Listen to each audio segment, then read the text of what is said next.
돈을 버는 다양한 방법, 재테크 기사와 돈 되는 정보로 투자의 기준을 제시해주는 재테크 노하우 머니쇼 시작합니다.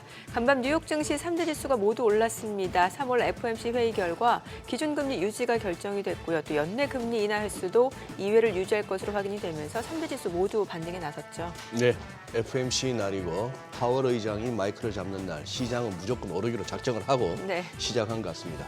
나스닥과 S&P 500 1% 넘게, 다우는 1%에 조금 못 미치는 상승폭을 보였는데요. 어쨌거나 S&P 500의 11개 섹터 모두가 올랐다고 하니까 그냥 오르기로 작정한 날이었던 것 같습니다. 시장 예상대로 3월 FOMC에서 기준금리는 그대로 유지가 결정됐습니다. 경제 성장률은 조금 낮추고 인플레이션 전망은 올렸으니까 어떻게 보면은 스태그플레이션적인 그런 어떤 경제 전망이었다고 하겠습니다만, 연내 2번의 금리 인하하겠다는 기존 입장 점도표 유지했고요. 또 파월 의장의 립 서비스는 또 화려했습니다. 10년물 미국채 수익률 소폭 하락했고 오히려 달러는 조금 강세. 전반적으로 어제 BOJ도 금리 동결, 중앙은행들은 움직이지 않습니다만 시장은 추가 하락은 조금 싫다는 양상입니다. 네, 어제 국내 증시 양시장 혼조로 마감했습니다. 코스피는 0.6% 상승하면서 2,620선 회복이 됐고요. 코스닥은 바이오주들 약세 1% 가까이 떨어졌습니다. 유가증권 시장에서는 외국인과 기관 사흘 연속 동반 순매수를 나타냈습니다. GTC 2025에서 있었던 젠슨왕, 엔비디아 CEO의 기조연설이 실망스럽다라는 의견이 일부 있었지만 삼성전자, SK하이닉스는 1% 넘게 강세를 보이면서 시장 상승은 물론이고요. 반도체주 전반의 온기를 확산시키는 양상이었습니다. 또 모건 스탠리가 두 대장주의 목표 주가를 상향한 것도 한몫했다라는 분석까지 나오고 있죠. 자, 이제 3월 FOMC 결과를 받아둔 국내 증시입니다. 오늘은 어떻게 출발할지 증시타임에서 확인해 보겠습니다. 네, 앞서 3월 FOMC 회의 이후 회의에서 기준금리 유지가 결정됐다고 말씀드렸는데요. 오늘 각국 통화정책 점검 코너를 통해서 미국의 FOMC와 같이 또 금리 유지를 결정한 BOJ 등 여러 가지 중앙은행 이벤트 그리고 그 영향 짚어보도록 하겠습니다. 네, 지금 보고 계신 머니쇼는 SBS BG앱과 유튜브에서 실시간 시청이 가능합니다. 더 많은 국내 주식 정보 받아보실 분들은 카카오톡 채널 머니랩 추가하시기 바랍니다. 그럼 먼저 빠르게 돌아가는 글로벌 증시 상황부터 정리해 볼까요? 최주연 아나운서 소식 전해주시죠. 굿모닝 마켓입니다. 간밤 파월 의장을 시장이 듣고 싶어하는 말을 내놨습니다. 예상보다 비둘기파적이었던 파월 의장에 시장을 일제히 환호했는데요. 연준이 관세에 대한 불확실성으로 강조했음에도 불구하고 연내 2회 인하 전망은 유지하고 관세에 따른 인플레이션이 일시적일 수 있다고 말해 시장의 불안감을 달랬습니다. 이렇게 불확실한 상황 속에서도 연준 풋이 나올 수 있다는 기대감이 시장을 지지한 것으로 보입니다. 간밤 마감 상황 보면 다우 지수는 0.92% 올랐고요. S&P 500 지수와 나스닥 지수는 각각 1.08%, 1.41%로 크게 올랐습니다. 특히 빅테크 기업이 전부 오르면서 나스닥 상승을 이끌었습니다. 어제 큰 폭으로 빠졌던 엔비디아가 오늘 1.81% 올랐고요. 이유가 구글과 애플이 빅테크 갑질 방지법을 위반했다면서 관련 규제 집행을 예고했음에도 불구하고 오늘 애플은 1.21%, 또 알파벳은 2% 넘게 상승했습니다. 시총 6위부터도 보면 테슬라는 캘리포니아주로부터 자율주행 전 단계 면허를 획득하고 투자사 캔터피츠제럴드가 투자 등급을 상향 조정하면서 간만에 5% 가까이 상승했습니다. 다만 메타는 캐시우드가 메타 지분을 1년 만에 매각했다는 소식에 0.29% 오르는데 그쳤습니다. 오늘 이렇게 전반적으로 시장이 환호한 데는 FOMC 때문이었는데요. 오늘 FOMC 결과 자세히 짚어보면 우선 연준은 시장 예상대로 금리를 동결하기로 했습니다. 이에 대한 배경은 성명서에서 찾아볼 수 있는데 연준은 경제 활동에 대한 불확실성이 증가했다는 표현을 넣으면서 관세 전쟁으로 인한 여파를 계산하기 어렵다는 점을 시사했습니다. 그만큼 관세 정책으로 인한 리스크가 커지고 있는 상황에서 신중한 스탠스를 취한 것으로 보입니다. 이렇게 관세로 인한 위험은 경제 전망 요약에서도 찾아볼 수 있었습니다. 이번 SEP에 따르면 올해 GDP 성장률 전망치는 종전 2.1%에서 1.7%로 하향 조정됐고요. 연말 실업률 예상치는 4.3%에서 4.4%로 올랐습니다. 반면에 물가 상승률은 근원 PCE 기준으로는 2.5%에서 2.8%로 상향됐습니다. 트럼프의 관세 정책으로 고물가, 경기 침체 우려가 확산하는 가운데 연준도 올해 경제가 더 둔화되고 물가는 오를 수 있을 것으로 예측한 것이죠. 하지만 올해 금리 인하 전망은 기존과 같이 2회로 유지됐습니다. 우선 올해 말 금리 전망치 중간값은 종전과 같은 3.9%로 총 2회 인하를 시사했습니다. 그리고 2026년과 2027년 금리 전망치 중간값도 기존과 같은 3.4%, 3.1%로 유지되면서 각각 두 차례, 한 차례 인하에 나설 것을 전망했고요. 중장기 금리도 3%로 유지됐습니다. 경제에 대한 불확실성으로 인플레 전망치와 성장률 전망치에 변화가 있었긴 했지만 그럼에도 불구하고 금리 전망은 유지됐다는 점에서 오늘 시장은 긍정적으로 반응했습니다. 이렇게 금리 결정이 나온 후 시장은 기존의 상승세를 이어나갔는데요. 이후 파월 의장도 기자회견에 나오면서 시장에 긍정적인 발언을 내놨습니다. 그는 관세에 대한 불확실성을 강조하긴 했지만 여전히 경제는 견조한 상황이라고 언급했고요. 또 경기 침체에 대해서는 우려가 나오고 있긴 하지만 실제로 현실화할 가능성은 높지 않다고 일축했습니다. 또 관세로 인해서 인플레이션 하강이 지연될 수 있다고 지적하기도 했지만 관세의 인플레이션 영향이 일시적일 수 있다고도 말하면서 시장 불안감을 잠재웠습니다. 또 주목해볼 부분은 양적 긴축에 대한 속도를 더 늦추기로 했다는 점인데요. 연준은 4월부터 월별 국채 상환 한도를 250억 달러에서 50억 달러로 대폭 줄이기로 밝혔습니다. 그동안 연준은 최대 250억 달러의 국채와 또 350억 달러의 주택저당 증권의 만기가 도래할 경우 재투자하지 않는 방식으로 이 QT를 진행했었는데 이를 50억 달러로 줄이면서 유동성 축소를 줄이기로 했습니다. 월가에서는 이르면 6월부터 양적 긴축 속도가 늦춰질 것으로 예상했지만 예상보다 더 빨리 양적 긴축 정책이 완화됐다는 점도 시장에는 긍정적으로 작용했습니다. 간밤 국채 수익률은 연준이 연내 2회 인하 전망을 유지하고 양적 긴축에 대한 속도를 4월부터 더 늦추겠다고 밝히면서 하락했습니다. 오늘 10년물 국채 수익률은 0.03%포인트, 2년물 국채 수익률은 0.06%포인트 내렸습니다. 국제유가는 소폭 상승했습니다. 연준이 경제 불확실성이 크다는 점을 강조했지만 그래도 금리 인하 전망을 그대로 유지한 영향인데요. 오늘 WTI와 브렌트유는 각각 0.31%, 0.45% 올랐습니다. 금값은 오늘도 신고가 행진에 나섰습니다. 오늘 금 선물은 온스당 3,055달러에서 거래됐습니다. 비트코인도 오늘 위험자산 선호 심리가 커지면서 5% 가까이 상승했습니다. 현재 코인베이스에서 비트코인은 8만 5천 달러대에서 움직이고 있고요. 업비트에서는 오전 6시 기준 1억 2,500만 원대에서 거래됐습니다. 굿모닝 마켓이었습니다.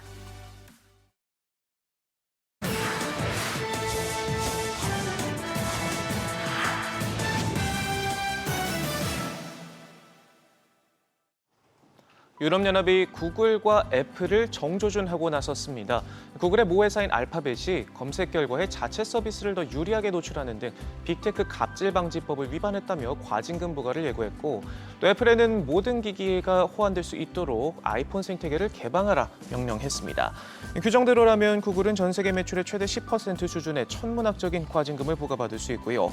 애플의 경우 법 위반 여부를 판단하는 것을 목적으로 하는 구글의 조사와 달리 규제 준수를 위해 이행해야 하는 조치를 법적 구속력 있는 문서로 채택해 고민이 더 깊습니다. 이 같은 조치는 트럼프 행정부가 갈취라는 날선 표현까지 써가며 유럽연합이 미국 빅테크에 대해 과도한 규제를 가하고 있다 지적한 가운데 나왔습니다. 트럼프가 관세 압박에 나서고 있음에도 불구하고 EU가 빅테크 견제 카드를 꺼내들면서 양측 간 무역 갈등이 고조될 수 있다는 지적도 제기됩니다.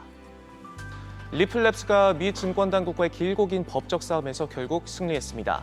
브래드 갈링하우스 CEO는 밤사이 증권거래위원회가 자사에 대한 소송을 철회하기로 했다고 밝혔는데요. 그러면서 이는 리플과 가상자산업계 모두 큰 승리라며 자축했습니다. 양측의 공방은 가상자산업계와 미 규제당국 간 대표적 소송으로 꼽힙니다. 당국은 리플이 발행한 가상자산 XRP가 증권으로 등록되지 않은 채 판매됐다며 20억 달러에 달하는 과징금과 함께 소송을 제기했지만 법원은 리플의 손을 들어줬고, 이후 항소에 나서 XRP의 증권성 여부는 상급 법원으로 넘어갔지만 결국 백기를 들었습니다. 이번 소식에 리플의 XRP 가격은 한때 10% 넘게 급등세를 보이기도 했는데요.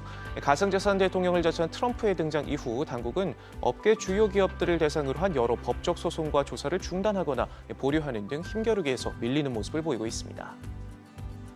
중국 대표 빅테크 텐센트가 2년여 만에 가장 급격한 매출 성장을 기록하고 올해 AI 인프라 투자를 크게 늘리기로 했습니다. 4분기 매출은 우리 돈 34조 6천억 원을 넘어섰고 이 순이익도 10조 3천억 원을 올렸는데요. 각각 1년 전보다 11%, 90% 가파르게 늘었습니다. 사측은 올해 매출의 10%에 달하는 약 14조 원 이상을 AI 인프라를 포함한 자본 지출에 투자하겠다 밝혔는데요. 딥시크 열풍에 고무된 AI 투자 열기가 점점 더 뜨거워지고 있습니다. 시진핑 국가주석이 직접 주문하고 나서자 앞서 알리바바는 지난 10년간 들인 투자액보다도 더 많은 75조 원을 향후 3년간 쏟아붓겠다 나서기도 했고요. 월가의 시선도 미국을 떠나 중국 주식으로 향하고 있습니다. 뉴욕 증시가 조정에 허덕일 때 MSCI 중국 지수는 올 초부터 이달까지 20% 가까이 상승했고요. 중국판 나스닥으로 불리는 항생테크 지수는 30% 넘게 뛰었습니다. JP모건은 글로벌 동종기업과 비교했을 때 중국 기업의 밸류에이션이 매력적이다 평가하고 있는데요. MSCI 차이나 인덱스는 현재 예상 1년 수익의 13.38배로 거래되고 있는데 20.72배로 거래되고 있는 S&P 500과 비교되고요. 리드레그 리포트 발행인인 마이클 게이드는 중국 시장이 향후 4년간 미국 시장보다 더 좋은 성과를 낼 것이라며 현재 중국 주식은 엄청난 과소 투자 상태다라고 평가했습니다. 엔비디아의 연례 개발자 행사가 한창인 가운데 젠슨 황 CEO가 빠르게 성능을 높여가는 동시에 중국 딥시크 쇼크 이후 급속도로 커지고 있는 추론 AI 시장을 잡기 위해 다양한 전략을 내놓고 있습니다. 한 가지 눈길이 가는 건 기조 연설에서 지난해와는 다른 변화가 감지됐다는 건데요. 딥시크의 등장으로 인공지능 업계에서 고성능 GPU에 대한 무용론이 고개를 들기도 했는데 달라진 업계 분위기를 의식한 듯 황 CEO는 블랙웰과 루빈, 파이먼으로 이어지는 고성능 차세대 AI 가속기 로드맵을 발표하면서도 효율성을 강조했습니다. 더 많이 사면 더 많이 절약할 수 있다 웃으며 농담처럼 한마디 던졌지만 과거 신제품을 선보일 때 높은 성능에만 집중해 발표하던 것과는 사뭇 달라진 모습입니다. 이 밖에 트럼프 행정부의 관세 정책에 대해선 단기적으로 큰 영향은 없을 것이라고 입장을 밝혔는데요. 현재 엔비디아는 TSMC의 생산을 맡기고 있는데 황 CEO는 미국에서 칩을 생산할 수 있도록 TSMC와 협력해왔다며 폭스콘, 위스트론과 같은 파트너들도 제조를 미국으로 가져오기 위해 함께하고 있다. 장기적으로 충분히 가능하고 또 그렇게 할 것이다 덧붙였습니다. 지금까지 글로벌 비즈였습니다. 어제장에서 이슈가 있었던 업종 살펴보는 기업 이슈 시간입니다. 먼저 고대 역폭 메모리 HBM 관련주가 강하게 시세 분출했습니다. SK 하이닉스가 HBM 6세대인 HBM4 12단의 샘플을 세계 최초로 주요 고객사에게 제공했다는 소식이 호재로 작용했는데요. 회사 측은 당초 계획보다 조기에 출하했고 양산 준비 또한 하반기 내로 마무리하겠다고 설명했습니다. HBM4 12단 샘플은 AI 메모리가 갖춰야 할 세계 최고 수준의 속도를 갖췄는데요. 특히 엔비디아에 해당 샘플을 공급한 만큼 차세대 AI 반도체 시장 경쟁이 한층 가속할 것으로 예상됩니다. 더불어서 장덕현 삼성전기 사장이 반도체 산업의 게임 체인저로 불리는 유리 기판에 이어 유리 인터포저 개발에도 나선다고 발표한 것도 주가에 영향을 미치면서 관련주가 날아올랐습니다. 마감 사안 보면 IMT가 11% 가까이 올랐고요. YC 9.38%, DI 7.49%, STI는 7% 가까이 올랐고 PSK홀딩스는 4.28% 강세 보였습니다. 양자 암호주도 크게 뛰었는데요. 엔비디아가 양자 컴퓨팅 분야에도 본격적으로 나섭니다. 어제 있었던 GTC AI 컨퍼런스에서 AI 슈퍼컴퓨터와 양자 컴퓨팅을 통합한 차세대 가속 양자 슈퍼컴퓨터를 개발할 거라고 발표했는데요. 고성능 AI 인프라를 활용해 양자 오류 수정과 하드웨어 개발을 지원함으로써 양자 컴퓨팅 상용화를 앞당긴다는 전략입니다. 이를 위해 AI 슈퍼컴퓨팅과 양자 처리 장치를 통합하는 하이브리드 양자 컴퓨팅 센터인 엔비디아 가속양자 연구센터도 공식 발표했습니다. 또한 어제 정부가 신성장 4.0 프로젝트 중 하나로 올해 AI와 첨단 바이오, 양자 분야에 3조 4천억 원을 투입한다고 발표한 점도 호재로 작용했는데요. 양자 분야를 위해선 대형 플래그십 프로젝트에 착수하고 양자전략위원회를 출범할 예정입니다. 관련주 살펴보면 바이오로그 디바이스가 11.43%, 한국첨단소재도 11% 가까이 올랐고요. 라닉스 5.34%, 딥마인드 3%, KT는 2.42% 올랐습니다. 2차 전지주도 크게 뛰어 올랐습니다. 세계 전기차 판매 1위인 중국 비아디의 초고속 충전 시스템 출시에 영향을 받았는데요. 일명 슈퍼 E 플랫폼으로 5분 충전으로 400km를 주행할 수 있습니다. 비아디는 해당 플랫폼이 적용된 차량을 다음 달부터 판매할 예정이며 중국 전역에 초급속 충전소 4,000개 이상을 설치하겠다고 밝혔는데요. 이 소식으로 테슬라의 주가는 4% 넘게 하락했는데 중국 기업들이 판매량에 이어 기술력 면에서도 앞서 나갔다는 점이 우려를 자아냈습니다. 그러나 비아디의 제품을 공급하고 있는 우리 기업들에겐 호재였는데요. 특히 2023년부터 비아디의 CNT 도전제를 공급하고 있는 대진 첨단 소재가 수혜를 입었습니다. 마감 상황 보면 이노메트리가 상한가 기록했고 호재 있었던 대진 첨단 소재 17.9%, 레몬은 9% 넘게 올랐고 피노는 5.64%, 템트론도 5% 가까이 시세 분출했습니다. 마지막으로 자동차 부품주도 좋은 흐름 보였는데요. 현대차 그룹의 미국 조지아주 신공장 현대차 그룹 메타플랜트 아메리카의 판매량이 껑충 뛰었습니다. 2월 미국 판매량이 4,073대로 1월보다 2.5배 급증했는데요. 현대차는 더 나아가 이달 말에 있을 준공식을 기점으로 생산량을 더 늘려갈 것으로 보입니다. 현재까지는 준중형 전기 SUV인 아이오닉 5를 생산 판매해왔지만 준공식 이후부터는 대형 전기 SUV인 아이오닉 9을 생산할 예정인데요. 이처럼 현대차 그룹이 대규모 대미 투자에 나서면서 트럼프 행정부의 자동차 관세 조치에도 잘 버틸 수 있을 거란 분석이 나오고 있습니다. 유진투자증권에 따르면 캐나다와 멕시코로 분산된 밸류체인을 보유한 북미 완성차의 경우 생산기지 이전이 오히려 더 까다롭다며 현대차는 하이브리드와 전기차 등 신모델 출시로 미국 내 추가 성장이 가능하고 이에 따라 생산 과다에 대한 우려 없이 과감한 투자가 가능하다고 평가했습니다. 관련주 살펴보면 모티브링크와 서연 13% 넘게 올랐고 대우 AR 8.66%, 이원 컴포텍도 8% 넘게 올랐고요. SL은 4.52% 상승했습니다. 지금까지 어제장 이슈 전해드렸습니다.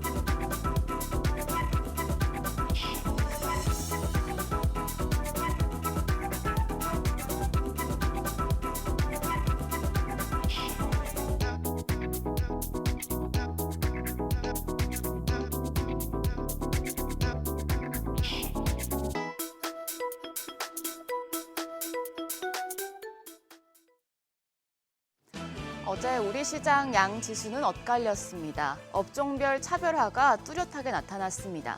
코스피를 끌어올린 건 반도체였습니다. 반도체 저승사자로 불리는 모건 스탠리가 반도체 겨울이 올 것이라고 밝힌 지 7개월여 만에 삼성전자와 SK하이닉스의 목표 주가를 상향 조정했죠. 반도체 섹터가 주도주로 다시 부상하면서 지수의 상승을 주도하고 있는데요.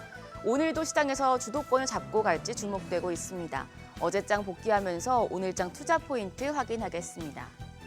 어제 코스피는 0.6% 상승했고 코스닥은 1% 가까이 하락했습니다.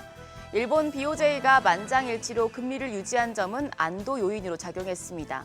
시장의 기대를 모았던 엔비디아 GTC는 실망스럽다는 평가가 나왔지만 반도체 섹터는 모건 스탠리 목표 주가 상향에 업황 개선 기대감까지 이어지며 코스피의 상승을 주도했습니다. 최근 유가증권 시장 상승은 외국인이 주도하고 있습니다. 어제도 외국인은 코스피에서 3천억 원 넘는 매수 우위를 기록했습니다. 3거래일 연속 순매수를 이어갔고요.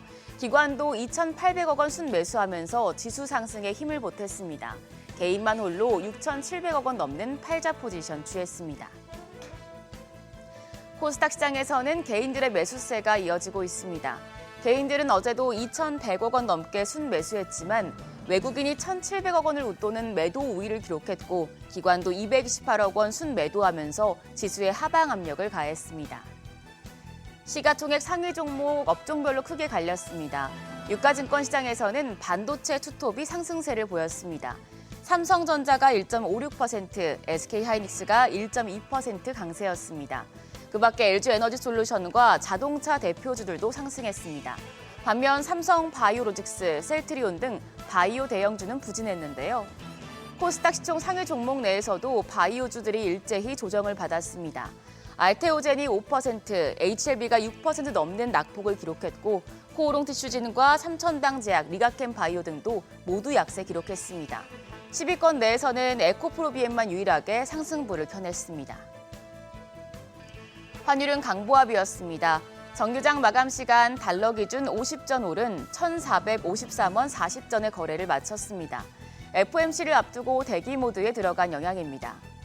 이후 야간 거래에서도 FOMC 경계감이 짙은 가운데 터키 전국 불안에 따른 위험 회피 심리가 강해지며 환율은 1,459원대까지 상승폭을 더욱 높였습니다. FOMC 점도표에서 연내 금리 2회 인하를 시사했지만 제롬 파월 연준 의장이 정책 조정을 서두를 필요는 없다고 덧붙이면서 신중한 입장을 보였기 때문에 외환시장 오늘 강세로 출발할 가능성이 높겠습니다. 이렇게 되면 최근 유입되던 외국인 수급에는 부담이 될 수 있습니다. 유의하시죠. FOMC 이후 나온 파월 의장의 기자회견 내용, 시장에 부담이 될 수 있겠지만 우리는 반도체 쪽에 기대를 걸어봅니다. 시장 인덱스 차원의 대표 주자인 삼성전자가 59,000원 저항대에서 돌파 시도를 하고 있습니다. 6만 전자 위로 올라갈 수 있을지 개인 투자자들의 관심이 집중되고 있는데요. 우선 반도체 저승사자라고 불리는 모건 스탠리가 삼성전자 목표 주가를 6만 5천 원에서 7만 원으로, SK 하이닉스는 15만 원에서 23만 원으로 상향 조정했습니다. 낸드 플래시 가격이 감산 효과로 반등하고 디램 현물 가격도 중국의 AI 설비 투자와 관세 전 구매 수요로 오른 점을 긍정적으로 평가했는데요. 증권가에서는 이 매크로 지표들에 초점을 맞추고 있습니다. 낸드 현물 가격이 상승 전환되고 있고 또 디램 현물 가격도 급반등하고 있는 게 확실한 시그널이라는 겁니다. 오늘 새벽에도 증권가에서 반도체주에 대한 긍정적인 보고서들이 나왔는데요. BNK투자증권은 2분기 가격과 출하가 동시에 회복될 것이라며 반도체 투톱에 대해서 매수 의견을 제시했습니다. 탑픽은 SK 하이닉스로 목표 주가 31만 원을 유지했습니다. 하나증권도 메모리 가격이 3분기에 더 상향될 것이란 가정하에 영업이익 전망치가 삼성전자는 14%, SK 하이닉스는 7% 상향될 것이라며 두 종목에 대해서 비중 확대를 제시했습니다. 간밤 엔비디아가 반등했고 필라델피아 반도체 지수도 상승했기 때문에 오늘 반도체주 저항대를 돌파하며 추가적인 상승세 이뤄낼지 지켜보시죠. 오늘 일정 보겠습니다. 새벽에 연준이 기준금리 유지를 발표했고요. 중국은 사실상 기준금리에 해당하는 3월 대출 우대금리를 발표합니다. 현지 시간 20일 엔비디아의 올해 첫 퀀텀데이가 열리고 유럽 페아마켓 초록이 공개되는데요. 양자 컴퓨터와 유럽 페아마켓 참가하는 일부 제약바이오 종목은 기대감이 주가에 작용되겠습니다. 한편 넷마블과 컴수스홀딩스가 신작을 출시하고 현대차 주주총회가 이뤄집니다. 유진그룹 계열 로봇 물류 자동화 전문 기업인 TXR 로보틱스와 화공기기 기업 한택이 오늘 코스닥 시장에 상장합니다. 새내기주 주가 추이도 확인하시죠. 어제 시간외 거래에서는 퓨리오사 AI 관련주가 강했습니다. 한 매체에서 정부가 국내 AI 반도체 스타트업 퓨리오사 AI와 미국 빅테크 메타 간 인수합병 거래를 심사하고 있다고 보도한 영향입니다. 관련주들 오늘도 상승세를 이어갈 수 있을지 체크하시죠. 그럼 넥스트레이드 프리마켓 상황 보겠습니다. 코스피 코스닥 상위 5개의 종목 거래가입니다. 먼저 코스피입니다. DB손해보험 오늘 0.3% 상승 출발합니다. 98,900원입니다. S-오일은 0.34% 오름세로 현재 거래가 58,500원입니다. HD현대가 보합, LG생활건강 보합입니다. NH투자증권은 0.73% 오름세로 현재 거래가 15,120원 보여지고 있습니다. 코스닥 5종목도 확인하시죠. 케어젠과 스튜디오 드래곤, 파크시스템즈는 모두 보합입니다. 이런 가운데 시젠이 1% 넘는 상승세 보여주고 있습니다. 현재 거래가는 24,850원. 원익 IPS도 1.34% 상승세 보여줍니다. 거래가 26,400원으로 집계되고 있습니다. 여기까지 프리마켓 상황 점검했습니다. 3월 FOMC 시장 불안을 확대시킬 만한 큰 이변이 없는 정책 결정을 내리면서 일단은 증시에 안도감을 제공했는데요. 뉴욕 증시 따라서 반도체 쪽에서 또 한 번 힘을 내줄지 관심이 모아집니다. 지켜보시죠. 지금까지 어제장 오늘장이었습니다.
네, 현재 시각 8시 25분 지나갑니다. 지금 보고 계신 머니쇼는 SBS BG앱과 유튜브에서 실시간 시청이 가능합니다. 특히 SBS BG앱 다운로드 받으셔서 시청하시면 다양한 정보 확인해 보실 수 있고요. 더 많은 주식 정보 원하시는 분들은 카카오톡 채널에서 머니를 검색하셔서 친구 추가하시면 주식 정보까지도 확인해 보실 수 있으니까요. 참고해 보시기 바랍니다. 간밤 뉴욕 증시 반등했습니다. 일단 제롬 파월 연준 의장이 열일했죠. 경제 열일했죠. 견고하다고 했고 네. 여기에다가 또 관세로 인한 인플레이션 압력은 또 일시적일 수도 있다. 뭐 트럼프 예. 대통령이나 뭐 베센트 장관 할 것 없이 이렇게 얘기를 듣고 있으면 시장 입장에서는 마음이 편할 수는 없다가 모처럼 그래도 파월 의장의 그 목소리 얼마나 좋습니까? 거의 성우급이잖아요. 예. 거기다 또 달달하게 얘기해 주니까 시장이 오죽하면 그냥 기자회견 딱 끝나니까 막 치솟던 지수가 또 꺾이더라고요. 파월 효과를 올리다가 장중에 오른 거 조금 차익 실현다 하고 싶었는데 예. 그런 상황이었습니다. 그러게요. 아니 그 여기에다가 또 대차 대조표 축소 속도를 좀 늦추겠다. 이건 또 시장에서는 뭔가 뭐 유동성 또 완화라든지 아니면은 금리 인하 이런 효과로 좀 풀이가 되더라고요. 유동성 완화라기보다도 예. 그거죠 뭐. 이렇게 찜질방 같은 데 가보시면 밤에 가다 보면 이제 청소 타임 있잖아요. 무슨 타임이요? 청소하는 시간. 청소. 네. 그러면 이제 욕조에 보면 그 욕조에 네. 밑에 이제 그 구멍을 물. 빼면 이제 물을 다 빼고 새물을 갈아 끼워야 되는데 요즘에도 그렇게 물을 다 빼는 데가 있어요. 그럼요. 그래야 또 안에 그 청소도 깨끗하게 하고 대부분 살짝 빼고 오버플로우하고 이런 식으로 하던데. 그거는 악덕업자인데. 아니 아무튼 예. 그 뭐 엔진 오일도 다 안 빼고 그냥 채우는 카센터도 있고 하던데 그러면 안 되죠. 그거 이제 바킹을 살짝 이렇게 좀 뭐랄까 가린다고나 할까. 물은 어차피 빠지는데 물 빠지는 속도를 좀 줄이니까 네, 그렇죠. 시장으로서는 그나마 그것도 고맙죠 뭐. 네, 그래서 지금 뭐 그런 분석 나와요. 그래서 이거는 뭔가 시중의 유동성이 더 풍부해질 수도 있다라는 또 해석도 나오는 것 같고 또 뭐 금리는 하지 않았지만 네. 그 효과에 맞먹는다. 뭐 이런 해석이 나오는 것 같아요. 네, 그래요. 예. 아직까지 뭐 지수선물 장 마감 이후에도 그렇게 미국장 나쁘지 않은 거 보니까 단기 반등은 조금 더 이어질 모양입니다. 네, 오늘 이분 모셔서 함께 이야기 나눠보도록 하겠습니다. 강정수 블루닷 AI 연구센터장님 함께합니다. 어서 오세요. 안녕하세요. 어서 오세요, 반갑습니다. 박사님. 네. 박사님도 FMC 같은 거 보시죠? 그럼요. FMC 같은 거. 아니 맨날 저 AI 연구센터장 내니는 저희들하고 하실 때도 이제 AI 뭐 양자 이런 쪽 주로 이제 하시다 보니까 네. 그래도 그래도 미국 저도 독일에서 경제학으로 학부하고 석사하고. 그러니까 매크로는 기본적으로 보시니까. 네네네. 예. 같이 보고 있죠. 예. 그러니까요. 예. 어제는 3월 FMC라서 뭐 여느 때와는 달리 또 이렇게 조금 더 주목할 만한 그런 FMC였습니다. 네, 그러니까 저는 어제 정말 아까 말씀하셨던 것처럼 파월 의장이 열일했다고 하는 네네네. 표현이 정말 맞다고 저는 생각이 들어요. 그러니까 트럼프 대통령이 말을 안 하면 네. 주가가 올라간다는 말도 지금 있을 정도로 네. 그런 말이 좀 있을 정도인데요. 그만큼 가장 중요한 거는 지금 미국에서 논의가 되고 있는 것이 지금 장기적인 침체로 미국 경기가 들어가느냐 아니면 지금 이 무역 전쟁이 시작되면서 즉 관세 전쟁이 시작되면서 인플레이션이 오고 미국 경제가 침체가는 장기 침체로 가느냐 아니다. 이거는 지금 트럼프 행정부가 이기 행정부가 시작하면서 앞으로의 경제 정책을 하기 위한 협상 과정, 네고시에이션 과정으로서 지금 예. 관세를 얘기하고 있는 거기 때문에 이거는 일시적이다. 이런 논쟁이 지금까지 대단히 미국에서 진행이 되고 있거든요. 네네. 그렇죠. 그러니까 즉 언론에서 보도하는 거는 좀 자극적일 수밖에 없으니까 무역 전쟁이 시작되었다 이렇게 보도하고 있지만 네. 사실은 이거는 무역 전쟁이라기보다는 장기적인 전쟁이라는 건 대단히 장기적인 피해를 입힐 수밖에 없는 거니까 승자도 있고 패자도 있겠지만은 승자도 어느 정도의 피해를 입을 수밖에 없는 전쟁이라고 한다면 그것이 아니라 전쟁의 엄포를 놓는 협상 과정이라고 해석을 할 경우에는 파월 의장과 같은 일시적이라는 표현을 쓸 수가 있는 거죠. 그러니까 즉 지금 이거는 상대방에게 겁을 주고 공포감을 조성하기 위한 엄포지 관세에 대한 트럼프의 발언이라든지 행정부의 어떤 행동들, 베센트의 행동들은 이렇게 해석할 수 있다라고 지금 파월은 그렇게 해석하고 있다라고 지금 얘기를 해준 거거든요. 예. 자기는 그쪽 입장이다. 그렇기 때문에 이건 일시적이다라고 얘기를 한 거죠. 왜 일시적이냐는 이유는 이거는 지금 무역 전쟁이 이루어지는 것이 아니라 관세 협상의 시작점에 있다라는 걸 좀 분명히 하고 있다는 점에서 대단히 중요한 해석을 저는 내려줬다라고 저는 생각이 들어요. 물론 누구의 말이 맞는지는 좀 더 지켜봐야 되겠지만 네. 우선 현재로서는 일시적이다. 왜냐하면 또 이제 파월 의장이 실수한 적이 있거든요. 2020년도에 그때 물가 오르는 거를 인플레이션을 갖다가 일시적이다 했죠. 얘기했다가 뭐가 일시적이냐 치솟았잖아요. 그렇기 때문에 되게 본인도 이 말을 쓰는 걸 되게 조심스러워 했을 거라고 저는 생각이 들어요. 그래서 파월 의장이 항상 여러분 맞는 건 아닙니다. 맞는 건 아니지만 지금 논의되고 있는 트럼프 행정부의 관세에 대한 정책이 무역 전쟁이냐 아니면 협상이냐라는 이 두 가지 태제가 지금 맞서고 있는데 이 중에서는 후자의 편을 들어줬다라고 저는 해석을 하고 있습니다. 네. 박사님, 그 일시적이라는 영어 표현이 트랜스토리 저거밖에 없습니까? 일부 저 시장 관계자들이 야 하필이면 왜 저 단어를 쓰냐 이제 그 트라우마가 나는 거예요.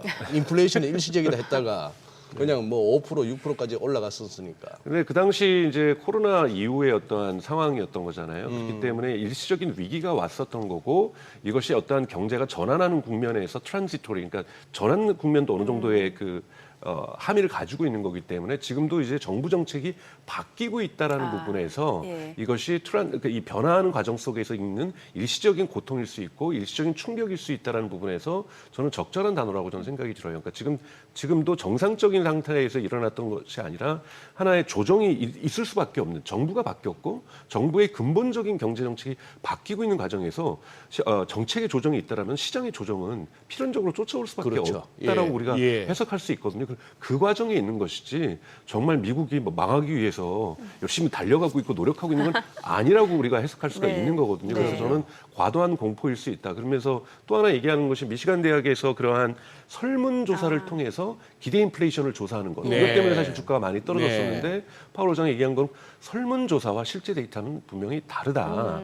설문조사에는 사람의 심리가 대단히 많이 들어가게 되는 거잖아요. 네. 공포감이 현재 조성되고 있는 분위기에서는 더 공포감스럽게 더 걱정을 사람들이 많이 하게 돼 있고 그 걱정을 설문조사에 표현하게 돼 있는 것이기 때문에 저것은 좀 과도하다라고 분명하게 선을 그어준 것들 이런 부분들은 대단히 사실은 이 수치 발표보다 수치는 좀 더 공포스러웠죠. 네네. 뭐 인플레이션의 기대치를 올리고 경제 성장의 기대치를 낮추고 뭐 네. 이런 거지만 이러한 기자들과의 이러한 이야기 속에서 대단히 안정적인 이 무게중심 축을 해줬다라는 부분에서 저는 대단히 긍정적으로 보고 있습니다. 네, 뭐 말씀해주신 것처럼 심리 지표는 안 좋지만 하드 데이터는 괜찮다라는 네. 얘기였고 또 네. 경제가 안정적이기 때문에 1970년대와는 비교할 건 아니다 이런 얘기까지 했잖아요. 네. 70년대 얘기가 나온 얘기도 좀 들어봐야 될 것 같아요. 그러니까 그 당시에는 이제 그 여러분 아시는 가장 중요한 그 유가, 예. 유가가 이제 폭등하기 시작하면서 한번 거기서 발아대면서 되게 고인플레이션 시대로 가졌던 거고, 그리고 정부의 그 당시에도 정부 지출이 대단히 많았었던 거고, 그것이 이제 카터 대통령이 1기밖에 못하고 레이건 대통령으로 교체가 됐었던 그런 현상이 70년대에 있었던 네. 거기 때문에 대단히 장기적으로 경기 불황이 지속됐었던 10년 가까이 정말 장기 불황의 시대를 저희가 맞았던 거잖아요. 그러면서 레이건 대통령을 겪으면서 경제 정책이 변하고 작은 정부로 바뀌기 시작하면서 경제가 턴어라운드를 했던 것처럼 지금 바이든 정부에서 트럼프 바뀌어가지고 이제 우리가 그러한 70년대 같은 장기적인 불황의 국면으로 들어가는 것 아니다. 네. 침체라는 건 우리가 2분기 6개월 동안 경기가 마이너스 성장을 할 때를 우리가 침체라고 얘기를 하는데 지금 벌써 뭐 아래 공포니 이런 것도 제가 보기에도 아무런 객관적인 근거가 없는 네. 거거든요. 지금 미국 경제가 마이너스 성장을 6개월 동안 할 것이다. 이거에 대한 근거는 저는 없다고 보고 있어요. 아무리 관세 정책이 어느 정도 부분에서 미국 경제에 타격을 주더라도요. 그렇기 때문에 저는 지나친 지금 시장의 공포 분위기가 증폭되면서 심리적으로 대단히 이걸 그냥 지금 현재 놔두면요. 저는 네. 악성화될 수 있다고 보고 있거든요. 예. 이런 공포감이 투자에서 계속해서 매도 매물들을 내놓고 있는 거잖아요. 특히 개인 투자자들이. 네. 왜냐하면 여러분들 통계를 보시면 지금 스마트머니, 기관 투자자들은 매수하고 있거든요. 그러니까 이 개인들의 불안감들이 너무 큰 거기 때문에 지금 파월 의장 같은 경우에는 지금 기관 투자자들에게도 메시지 보낸 거지만 네. 전체적으로는 개인 투자자들에게 주는 메시지가 저는 어제 파월 의장이 새벽에 있었던 그 기자회견이 너무나도 중요했다고 저는 생각이 듭니다. 어떻게 보면 언론도 잘못했네요. 어떻게? 요즘 뭐 S 공포, R 공포 이렇게 뭔가 좀 공포 분위기를 조장했잖아요. 예. 근데 언론은 또 그런 역할을 할 수밖에 없는 것이 이런 부분이 있으면 또 이렇게 해야 또 사람들이 그 영상을 보게 되고 그 기사를 보게 되니까 아래 공포라는 단어를 자꾸 쓰게 되는 거고 네. 무역 관세면 무역 전쟁의 시작 뭐 하면서 막 이렇게 진짜 전쟁 일어날 것처럼. 진짜 전쟁이 일어나는 것처럼 뭐 캐나다 전기 끊는다 그런다 뭐 네. 하나의 주지사의 그냥 제가 보기에는 그냥 과도한 정치적 발언이잖아요. 네. 근데 이런 걸 갖다가 진짜 막 전기까지 끊으려고 하고 두 나라가 막 네, 그런 걸 부동간이 헤드라인으로 나고 뽑으니까. 네, 그 캐나다 막 인수하려고 한다, 살려고 한다 막 이렇게 나오면서 극단적으로 지금 갈등의 부분들을 묘사하다 보니 그렇죠. 정말 이러다가 이 경제가 많이 흔들리는 거 아니야라는 공포감이 지금 형성이 되고 있는 거죠. 네. 박사님도 아시지 않습니까? 그거 우리 업계 전문용어로 어그로 억울로. 끌어서 일단 클릭수 늘리는 거. 네. 근데 미국도 그렇게 하고 있거든요. 미국 언론들도요. 맞아요. 네. 그러다 보니 심리적으로 지금 이런 불안감들이 크다라고 보는데 저는 기본적으로 우리가 여러분들이 투자자들의 입장에서는 우리가 또 우리가 시청자라든지 독자라든지 이런 분들이 또 소비하는 것과 투자자들이 항상 하셔야 될 것들은 팩트와 오피니언, 즉 사실과 의견을 분리하는 것들이 대단히 중요하다고 저는 생각이 들거든요. 그래서 지금 사실 자체에서 지금 파월이 얘기했던 것처럼 하드 데이터를 많이 보는 것, 네. 이것이 필요하다는 거고 하드 데이터에서는 고용도 지금 안정세고 그러게요. 경제도 지금 대단히 내실이 있고 이 상황에서 관세 충격 충분히 우린 견뎌낼 수 있을 정도의 경제력을 갖고 있다. 이런 하드 데이터를 계속해서 짚어주고 있는 거잖아요. 저는 이들이 짚고 있는 데이터를 우리 또한 투자자들 또한 계속해서 볼 필요가 있다고 저는 생각이 듭니다. 그래야 투자 전략을 세우실 때 항상 저점이 끝나고 이제 상승세가 시작되는 시점은 항상 실물 데이터보다는 먼저 오잖아요. 네네. 그러니까 현명한 사람들은 먼저 불마켓이 시작될 거라고 생각하고 매수에 들어가는 거고 불안한 사람들은 정말 시장이 안정돼 있다라는 신호를 완전히 받은 다음에 들어가는데 그때가 항상 늦은 시기죠. 네. 그렇기 때문에 항상 이 바닥을 친다는 것이 뭐 지금 뭐 카지노일 수도 있기는 하겠지만 네네. 지금 정말 바닥을 쳤는지 더 칠 수도 있다라고 저는 생각이 드는데요. 이것이 아래 공포처럼 붕괴되고 있는 상황은 저는 아니라고 보고 여기에서 적절한 현명한 투자 전략을 세우시는 것이 투자자분들은 좋지 않을까 저는 그렇게 생각하고 있습니다. 네. 그냥 뭐 기본적으로 자산 시장은 우상향 아닙니까, 박사님? 그 중에 이제 조정이 좀 네. 얕게 끝났느냐, 아니면 네. 어떨 때는 깊은 조정이 와서 네. 무슨 그것도 어그로성 발언으로 대세 하락장이라 합니다만 네. 대세 하락이 언제 있었습니까? 늘 이렇게 빠져뜨고 나서 모든 게 다 올라가는 거. 그렇죠. 사실은 여러분들이 자꾸 잊어버리시는데 이번에 지난 3월 11일 날 있었던 그 2.7% 뭐 2.1%인가 2.7%인가 이렇게 하락했을 때 네. 났어요. 작년에 그 엔캐리 때 더 예. 충격이 더 컸잖아요. 그랬죠. 예. 그래도 시장은 견뎌냈었던 거잖아요. 네. 그런 것처럼 이렇게 마이너스가 있다고 해서 큰 폭의 낙폭이 있다고 해서 미국 증시는 평균적으로 볼 때 그 해가 전체적으로 마이너스로 끝난 적은 별로 없었거든요. 그렇기 때문에 여러분들이 너무 지금 상황을 패닉하게 이거 네. 다 매도해야 되는 시기 아닌가, 네. 지금이라도 매도해야 되지 않은가 이런 것들은 좀 물론 다 개인적인 판단을 하셔야 되는 부분이지만 조심스럽게 하셨으면 좋겠다는 생각이 듭니다. 기본적으로 우상향 와중에 이제 조정, 때로는 과격한 조정, 그 흔들어대면서 결국 탐욕을 갖다가 징벌하면서 가는 게 시장 아닙니까? 꼭 비쌀 때 그것도 레버지를 써가면서 그렇게 달라드는 불나방들을 갖다가 다 태우고 그거 털털 털어먹고 그냥 고액 연봉에 보너스 해먹고 늘 그거예요. 그런데 또 유혹은 있죠. 미국 증시 안 좋은데 또 중국 증시가 또 많이 좋다고 보니까 너무 많이 좋잖아요. 중국 네. 증시가. 그러니까 가야 되나 저리로?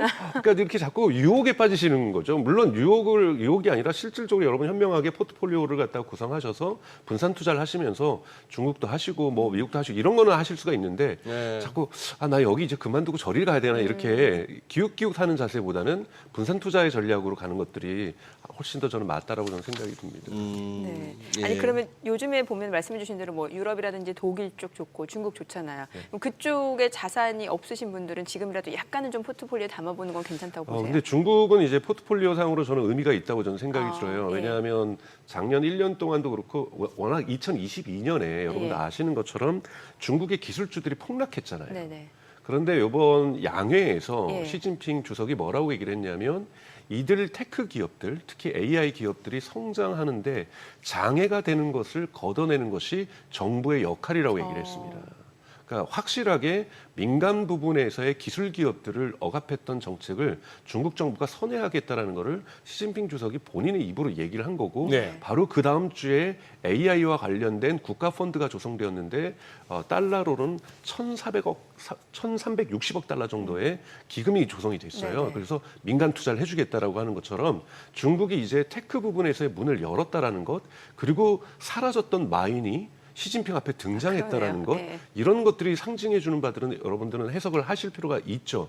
근데 이 부분이 있어서 우리가 또 하나 봐야 될 것은 미국이 언제쯤 중국하고 전쟁을 할 것이냐, 무역 전쟁을. 네. 그러니까 저는 지금 하고 있는 거는 관세 올리는 거는 그러니까 모든 것은 지금 저는 개인적으로는 미국과 이 중국은 AI와 관련해서 충돌할 수밖에 없다라고 저는 생각이 드는데요.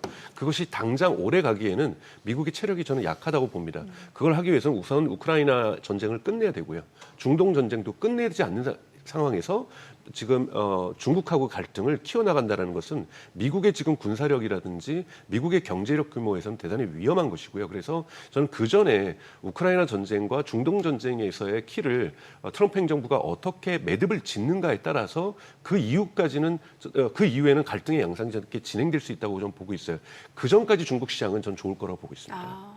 그러니까 실제로 미국과 중국이 어떤 양상을 저는 갈등 양상을 전개할지는 저도 예측하기 어렵지만 그때까지 중국 증시는 대단히 중국 정부 자체가 지금 민간의 테크 기업들을 키우고 있기 때문에 네. 성장할 것이고 지금 여러분 딥시크의 충격은 우리에게는 그러니까 한국 정부에게나 한국 기업들에게나 한국 경제에게는 충격이었고 미국에게는 충격이었지만 이 중국에는 하나의 우리식으로 하면은 오스카 수상도 하고 빌보드 차트 1위도 하고 뭐 이런 거를 동시에 한 겁니다. 그냥 동시에 세계를 석권하면서 어떤 뭔가 낭만주의라고 얘기를 하죠. 미국도 보면은 우리 역사적으로 보면은 1800년도 초기에 이 영국이 브리티시 블로카드라고 해서 미국의 해상을 다 봉쇄를 하거든요. 네. 미군들이. 네. 그러면서 미국 백악관을 불태우고 옵니다.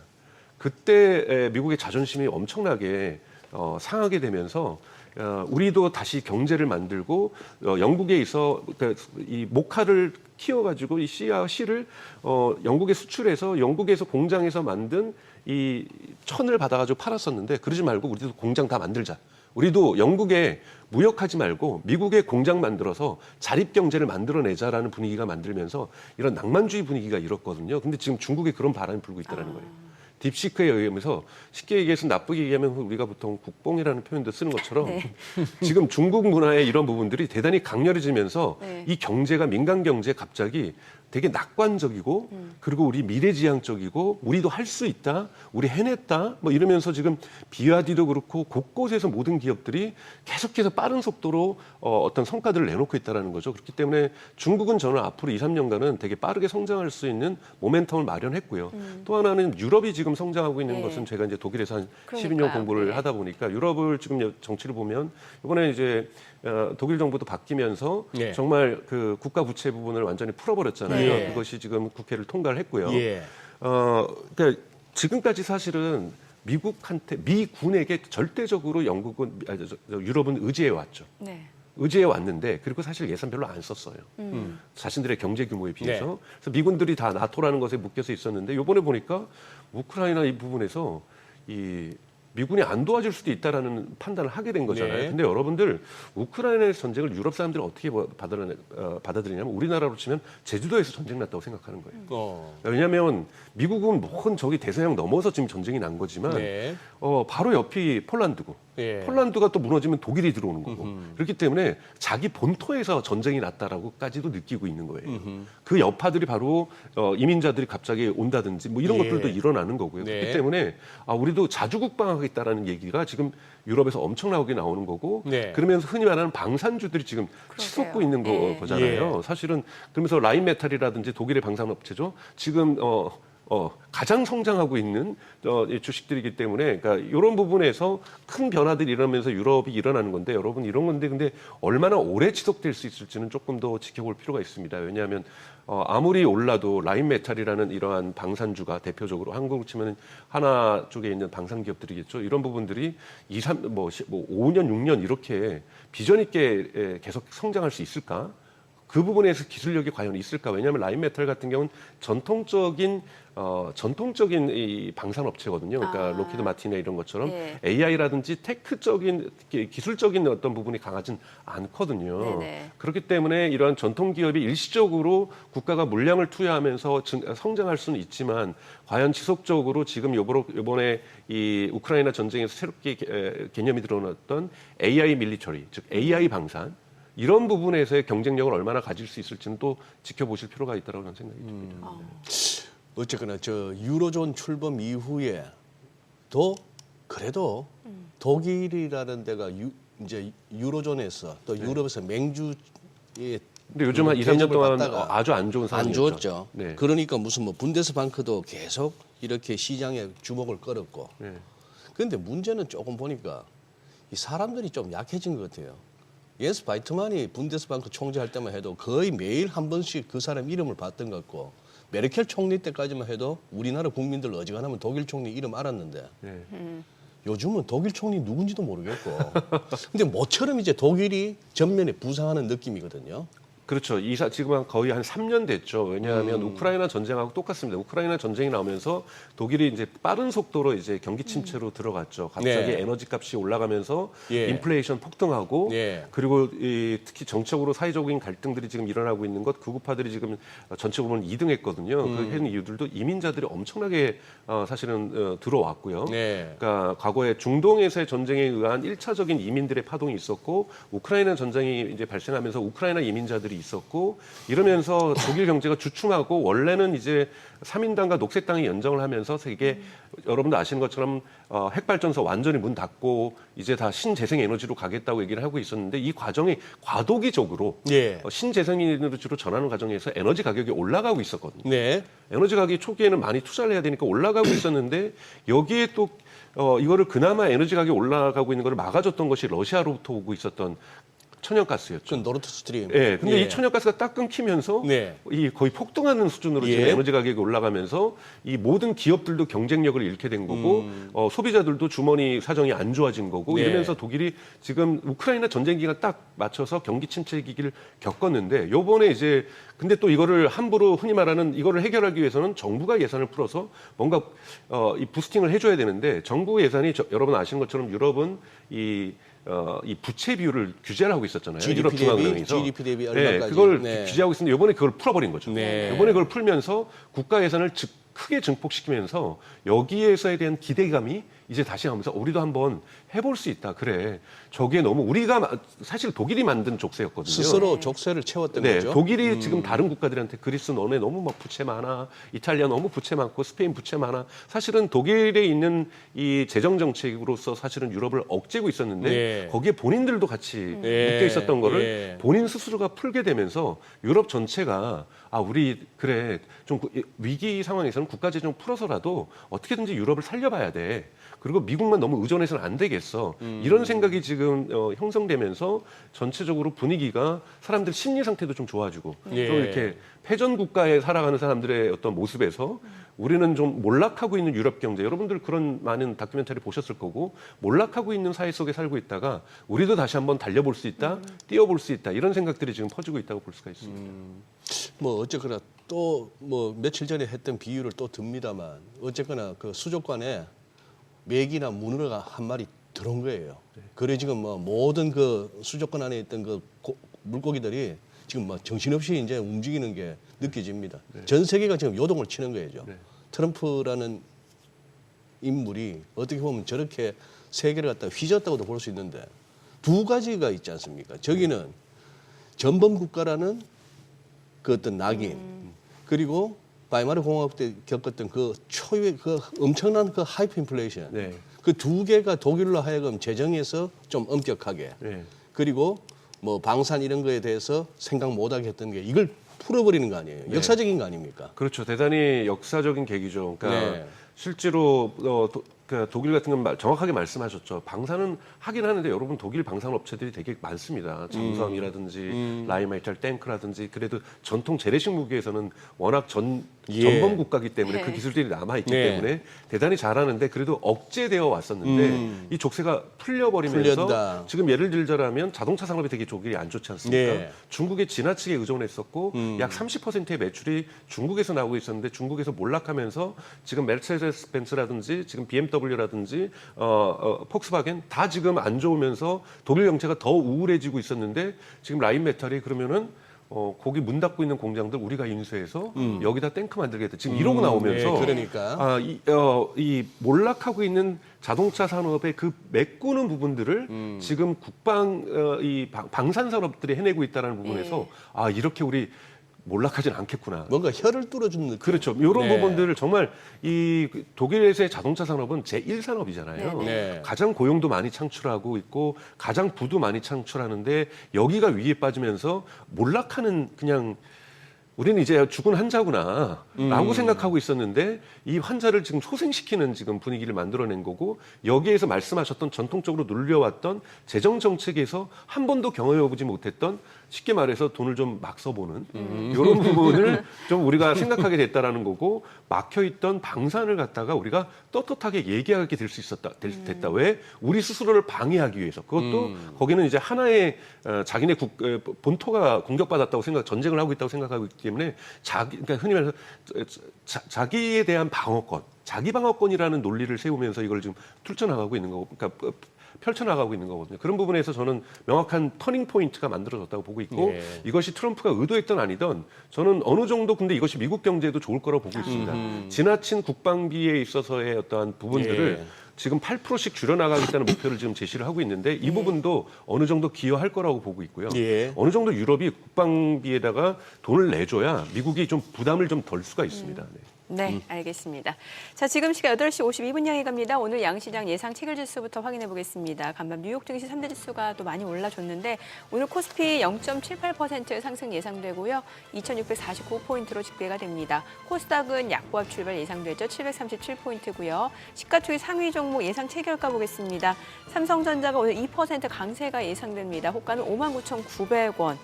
자, 오늘 과연 또 6만 원 선까지 회복이 될 수 있을지 좀 기대가 모아지는 호가 분위기인데 SK하이닉스는 1.4% 상승 예상되고요. 예상 체결가 20만 8,500원.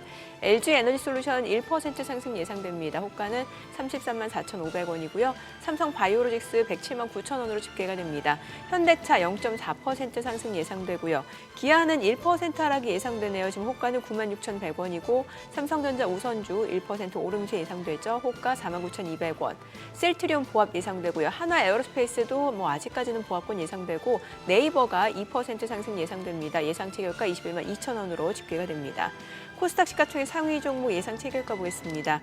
어제 코스닥 쪽에서는 이제 바이오주, 제약주 흐름이 좀 안 좋은 모습이었는데 알테오젠 같은 경우가 어제 이제 5%가량 떨어졌는데 오늘 지금 호가에서 아직까지는 큰 움직임 나타나지 않고 있는 상황이고 에코프로비엠은 0.8% 상승 예상됩니다. 호가는 11만 2,900원이고 HLB가 2.7% 지금 하락이 예상되고요.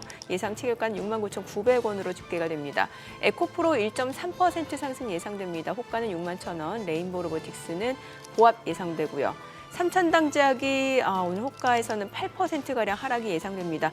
어제도 이미 4% 넘게 빠졌고 최근에 주가가 좀 계속해서 조정을 받고 있는 양상인데 오늘 추가적으로 또 하락이 예상되고요. 16만 5,000원으로 집계가 됩니다. 이 가운데 코롱 티슈지는 0.3% 상승 예상되고요. 휴젤도 오름세가 예상됩니다. 호가는 33만 2,000원. 리가캠바이오가 0.2% 소폭 상승 예상되고요. 클래시스는 0.7% 내림세 예상되면서 지금 예상 체결가 5만 7,000원. 으로 집계가 됩니다.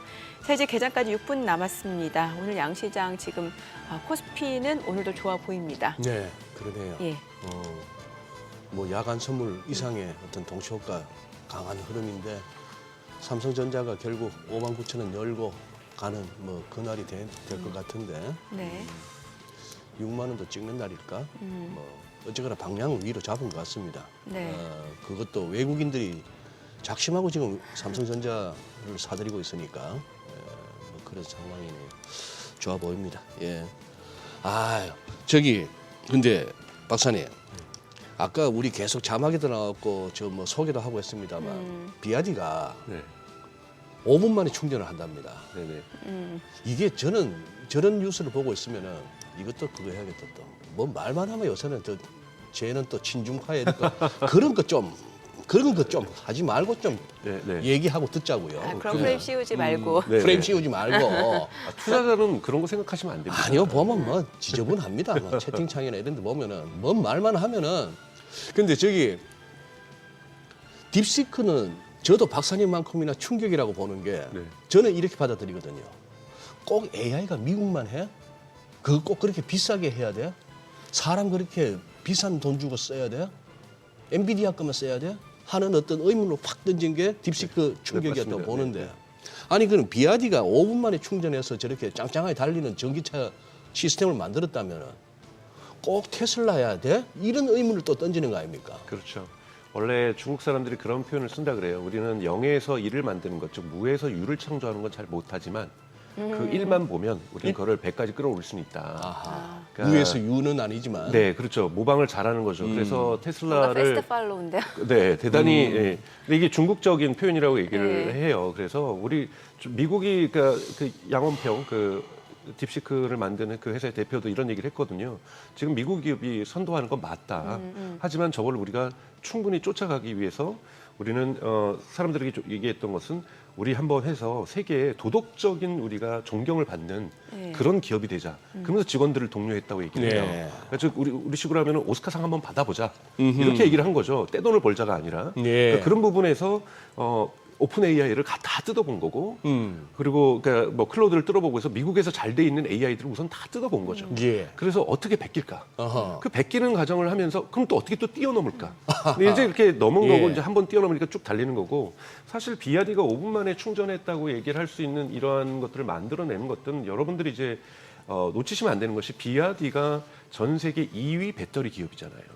1위가 CATL이고 예. 2위가 비아디죠. 예. 비아디의 블레이드라는 개념, 이거는 예. 대단히 혁신적인 개념이에요. 지금까지 사실 CATL도 마찬가지고 한국에 있는 모든 배터리 기업들도 마찬가지고 테슬라도 마찬가지고 원통형 네네. 배터리를 쓰잖아요. 네. 원통형 배터리를 써서 이걸 갖다가 뭐 이제 46860으로 이제 크게 키운다 뭐 이런 건 생각했었는데 원통형을 이렇게 연결하다 보면 빈틈이 조금씩 생기거든요. 그러죠. 그래서 이 블레이드가 이 비아디가 만든 거는 직사각형 배터리를 만든 거죠. 아주 긴 직사각형을. 그래서 이걸 촘촘히 채우면 빈 공간이 없어진다는 그래요. 거죠. 빈틈이 그러면서 없네요. 예, 흔히 말하는 덴서티 밀도를 대단히 높여내면서 지금 대단히 잘 하고 있다라고 얘기를 하고 있는 거고요.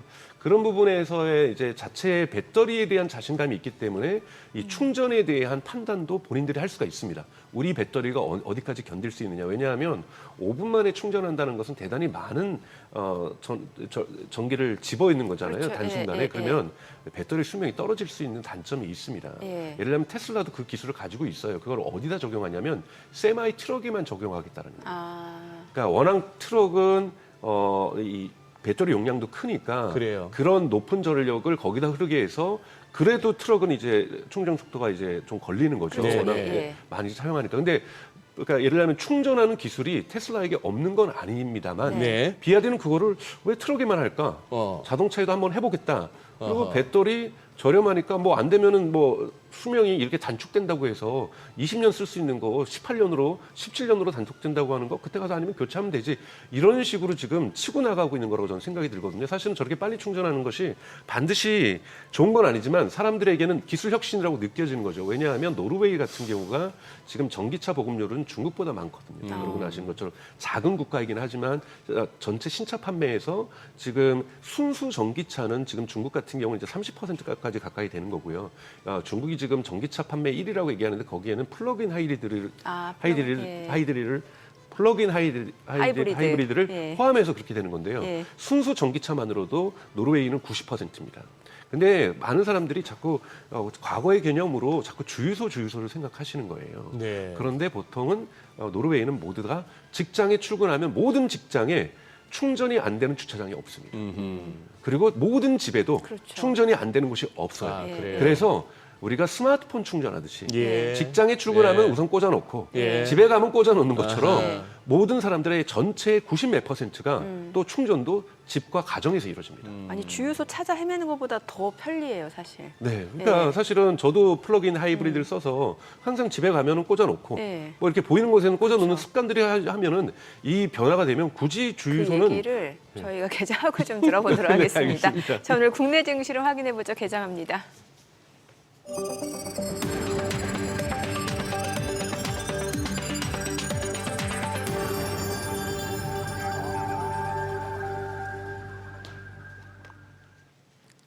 네, 3월 20일 목요일 국내 증시 개장했습니다. 이제 제롬 파월 연준 의장 기자회견을 통해서 미국의 경제는 굉장히 안정적이다, 또 인플레이션 목표치 상당한 진전을 이뤄냈다, 그리고 관세로 인한 인플레이션 압력은 일시적일 수 있다, 이런 발언들 시장에 굉장히 또 호재를 적용하는 모습이었고, 다우지수도 1% 가까이 올랐고요. S&P 500, 나스닥까지도 일제히 상승했습니다. 지금 전반적으로 좀 투자 심리가 그래도 좀 많이 좋아지고 있는 양상인 것 같고요. 오늘 국내 증시도 일단 호가 분위기 굉장히 좋아 보였는데 양시장 출발 지수 좀 확인해 보도록 하겠습니다. 코스피가 0.74% 올라갑니다. 2,648포인트, 코스닥도 0.68% 올라갑니다. 743포인트입니다. 양시장 상승 출발이죠. 시가총액 상위 종목 시초가 보겠습니다. 삼성전자 1.3% 상승합니다. 59,300원이고요. SK하이닉스가 1.4% 올라가면서 208,500원.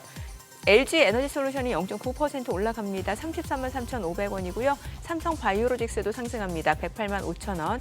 현대차 소폭 올라갑니다. 204,500원이고 기아는 소폭 하락이네요. 96,800원. 삼성전자 우선주가 1.5% 상승합니다. 49,350원.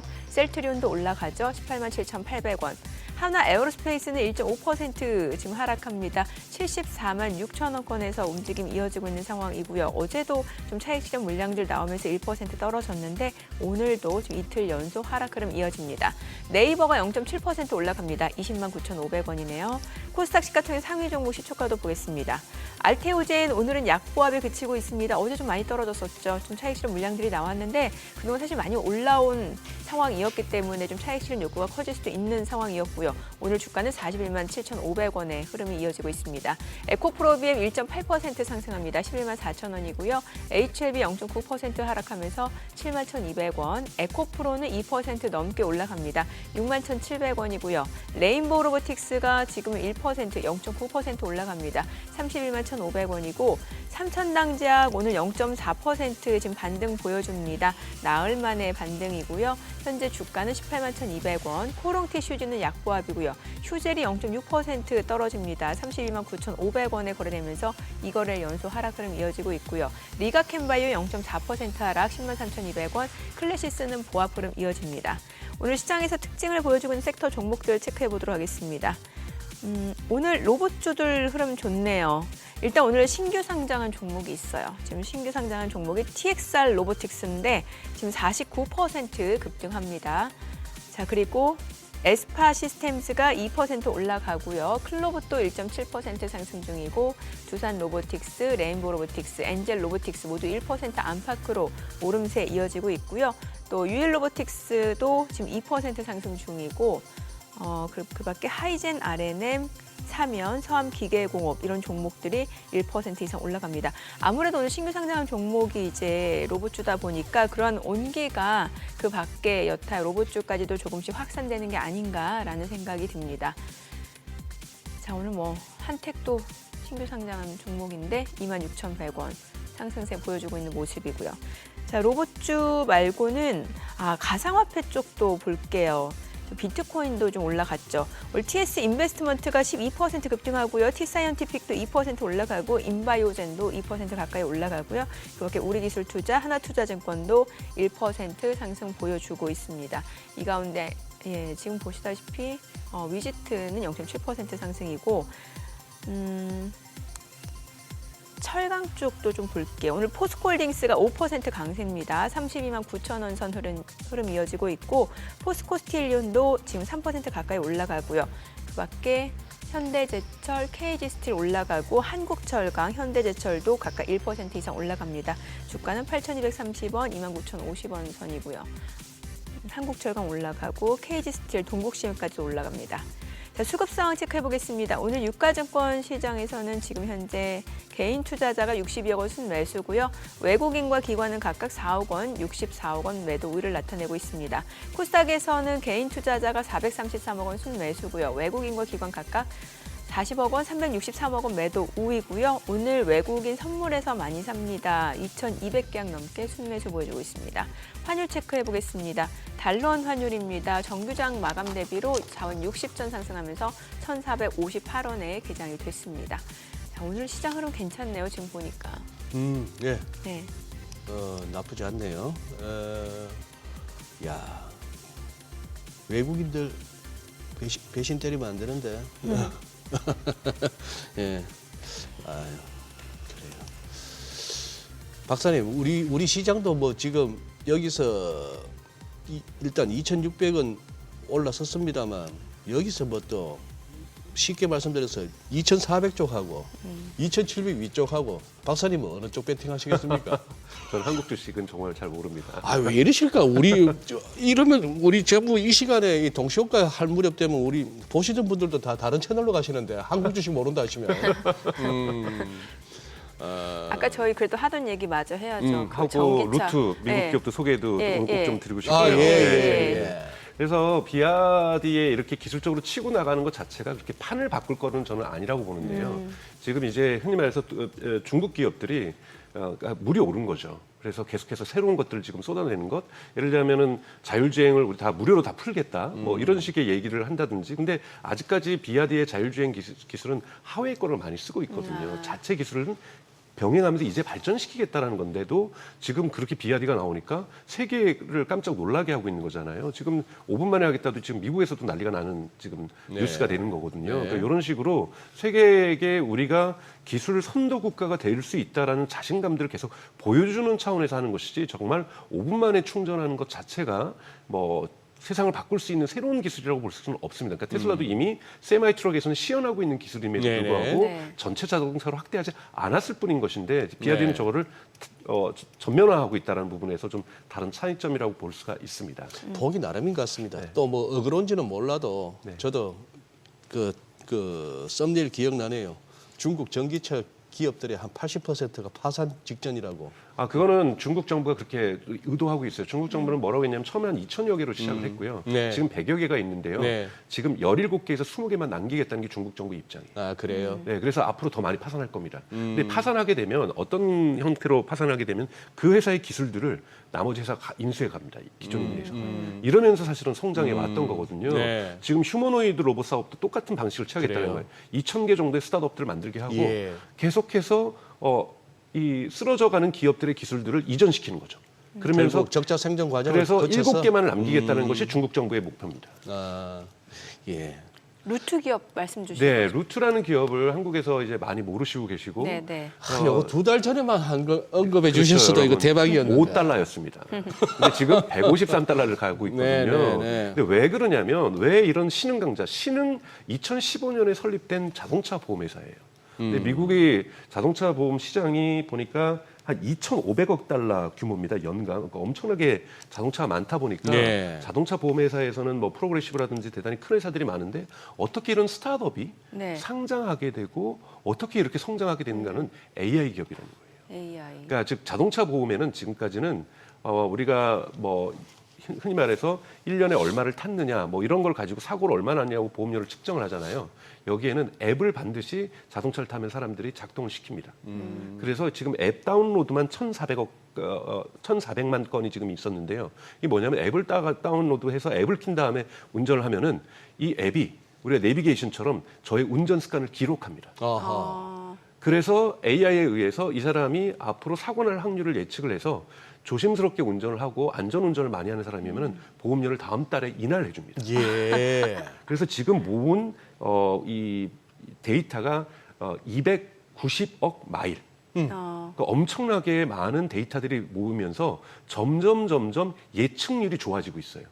그러면서 처음으로 2024년 3분기에 흑자로 전환됩니다.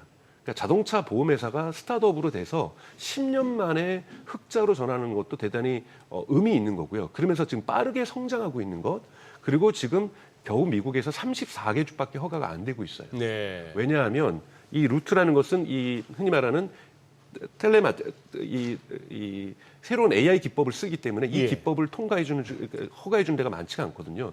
테슬라도 미국에서 보험을 하고 있지만 30몇 개 주밖에 안 되고 있습니다. 50개 주에서 안 되고 있거든요. 그러면서 이 부분들이 점점 확대되어 가고 있다는 거는 시장이 확대된다는 거잖아요. 이러한 기업들은 계속 성장해 줘야 되거든요. 매출도 계속해서 증가를 해줘야 되는 거고. 그런데 지금 계속해서 루트 기업의 장점 뭐냐면 비용은 계속해서 줄어들고 있어요. 왜냐하면 계속해서 데이터가 모이다 보니까 운영 비용 자체가 AI에 의해서 진행되다 보니까 그리고 계약 체결도 다 앱으로 합니다. 그러니까 보험 판매원들 자체의 규모가 없는 거죠. 그러다 보니까 젊은 사람들이 많이 이용하게 되고 그러겠네요. 젊은 사람들은 한 번 지금 고용하면 앞으로 30년을 더 보험을 계속 할 거 아니에요. 그러네요. 그러니까 이러한 부분에서 쉽게 얘기해서 미국의 젊은 층들에게는 카카오뱅크나 토스 같은 느낌인 거죠. 이런 느낌의 새로운 핀테크처럼 보험 산업에 지금까지 없었던 보험의 핀테크라고 볼 수가 있는 거고 이런 부분에서 가장 모범적인 케이스가 루트라는 기업이고 네. 여러분들이 주목해 보실 필요가 있고 이런 기업이 한국에도 등장할 겁니다. 사실은 토스가 사실은 한국에서 처음에 시작했던 것이 아니라 미국에 있는 여러 기업들을 모방한 거잖아요. 스트라이프라든지 이런 걸 네. 모방한 것처럼 충분히 루트라는 기업 즉 AI에 의해서 저의 운전 습관을 한 번도 빼지지 않고 모두 다 기록한 다음에 이것에 의해서 다음 달 보험료를 조정해주는 이렇게 되면 사람들이 어떤 효과도 있냐면 조금 위축 효과도 있습니다. 그래도 내가 운전 조금만 좀 조심스럽게 하면은 다음 달에 한 5만 원 아끼게 되겠네.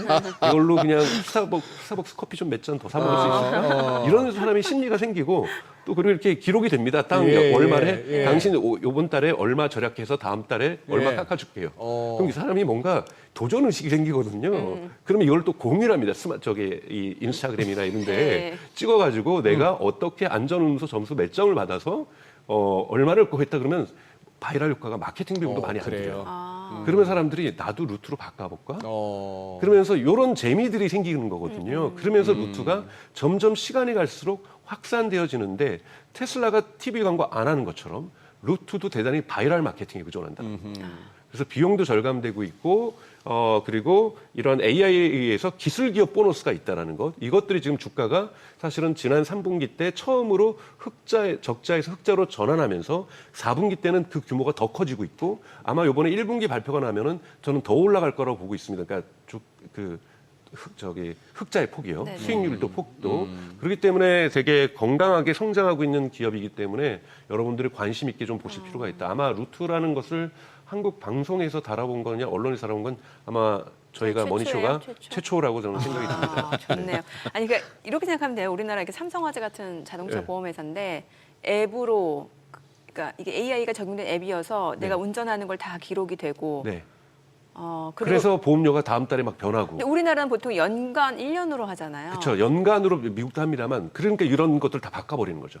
연간에 기본적인 건 있어요. 기본적으로 연간 계약을 하지만 다달이 내는 돈을 조정을 해주는 거죠. 왜냐하면 이렇게 분할 납부를 하게 해줄 수 있게 해준다든지 연간 납부가 아니라 그래서 분할 납부를 하게 해줘. 그러니까 뭐 12개월 할부 이럴 때. 네. 테슬라도 미국에서 지금 보험을요 월간으로 납부하게 해줘요.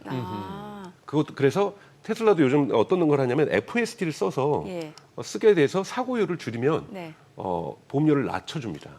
FSD로 사고율을 줄이면? 네, 그러니까 FSD를 얼마나 많이 썼는가에 따라서 보험료를 낮춰주니까 테슬라 보험을 든 사람들은 테슬라 차량으로 FSD를 하는 경향들이 좀 늘어나기 시작하는 거예요, 조금씩. 그러니까 이런 부분에서 지금 보험에 AI가 적용된 건 루트가 제일 먼저 했고요. 그다음에 이거를 테슬라가 쫓아가고 있는 거고 전 세계적으로 자동차 보험에 AI를 적용한 케이스는 두 케이스밖에 없기 때문에 많은 보험회사들이 따라갈 가능성들이 높습니다. 그러네요. 네. 알겠습니다. 앞으로도 계속 한번 또 루트 한번 관심 종목이 넣어놓고 한번 지켜봐야 되겠네요. 우리 벌써 정민 앵커는 벌써 들어가 있는지도 모릅니다. 제가요? 박사님 얼마 전에 아니에요. 아주 손이 빨라가지고 지금 돈이 없어요, 돈이. 돈이 없어요. 손과 돈은 또 다르게 다른 놀더라고요. 개념이에요. 다른 개념이에요. 이게 돈이 있어야 되는데 저 다 묶여 있어서. 손 다르고 돈 다르죠. 그렇죠. 아니 또 나오셨으니까 그 GTC 얘기를 또 안 해볼 수가 없어요. 저는 GTC 대단히 멋지게 2시간 동안 사실 그렇게 프롬프트 없이 2시간 동안 CEO가 이렇게 발표한다는 건 쉬운 일이 아니거든요. 정말 잘 했고 여러분들 이제 뉴스는 이미 많이 보셨으니까 어떻게 네. 루빈이 나오고 그다음에 네. 발전되는 건 다 아실 거예요. 근데 가장 쉽게 얘기는 투자자들이 좋아할 만한 소식은 전혀 없었다라는 거예요. 투자자들이 지금 바라고 있는 건요. 저렇게 좋은 생산을 그러니까 발전 계획을 2년 주기로 하다가 1년 주기로 이제는 블랙웰에서 루빈으로 가고 루빈 울트라로 가고 하는 걸 했는데 문제는 블랙웰이 지금 양산이 좋지 않잖아요. 네. 그러니까 지연됐고 지금도 양산의 속도가 높지 않은 상태고 분명히 얘기했어요. 지금 대기자는 후퍼가 160만 개 잔정했던 지금 320만 장으로 지금 주문은 늘어났다라는 거예요. 근데 그러면 주문을 다 언제쯤 해소해 줄 거냐라는 거죠. 네네. 이 얘기를 안 한 거예요. 이거는 물론 TSMC 문제겠죠. 예. 근데 설계자는 엔비디아잖아요. 무언가 설계가 복잡하고 어렵기 때문에 TSMC가 지금 생산에서 어려움을 겪고 있는 거거든요. 그렇다면 어떻게 그 블랙웰의 생산 속도를 높여주는데 문제 해결해서 엔비디아가 기여해 줄 것인가에 대해서 명확하게 답변을 안 준 거죠. 그래서 우리가 생산량이 TSMC의 몫이라고 하더라도 우리가 주문을 넣은 거니까 이것이 2배가 돼서 지금 선주문 들어온 거 네. 이거를 다 2분기 내로는 3분기 내로는 해결할 수 있다. 아하. 그런데 지금 알 수가 없는 건 투자자 입장에서는 저렇게 많이 선주문이 들어왔는데 예를 들면 일론 머스크 엑스타AI도 지금 30만 개 블랙웰을 지금 선주문을 해놨는데 예. 한 장도 못 받았다 그러잖아요. 예. 그럼 저기는 언제쯤 받는 것일까? 어허. 이런 소식에 대한 이야기들은 투자자들은 더 좋아하죠. 즉 언제쯤 그렇게 되면은 매출이 더욱더 폭발적으로 증가할 것인가. 이 부분에 대한 메시지가 없었던 것이 이번에 GTC에 있어서의 예. 어떤 실망감이고요. 그러나 AI 경제라든지 AI를 연구하거나 서비스를 연구하는 사람들은 AI 경제가 되게 탄탄하게 앞으로도 발전의 궤도를 가져갈 거에 대한 청사진들은 아주 잘 그려졌다. 이런 부분에서 그러니까 내실을 보는 분들에게는 어떤 AI 경제나 기술을 보시는 분들에게는 멋진 발표였다고 저도 생각이 들고요. 저도 다 봤는데요. 멋진 발표였지만 투자자 입장에서 제가 그걸 바라본다라면 왜 갈증이 나는 그 부분을 해소를 안 시켜줄까? 이런 부분이 조금 실망스러웠던 부분입니다.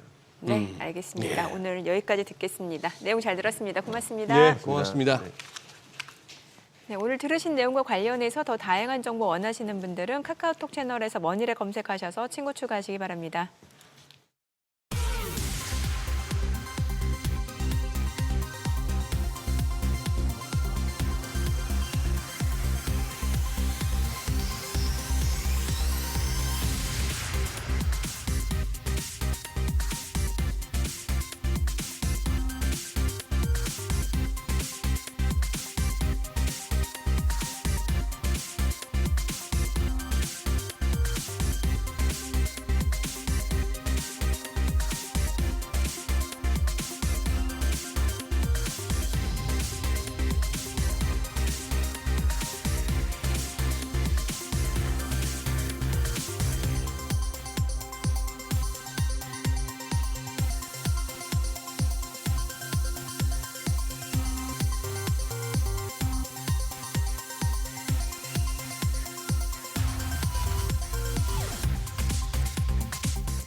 이 시각 시황입니다.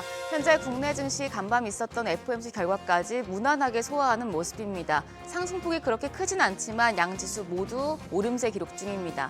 코스피가 0.22% 상승하면서 2,634포인트 가리키고 있고요. 코스닥도 0.18% 상승세입니다. 현재 739포인트에서 움직임 보여주고 있습니다.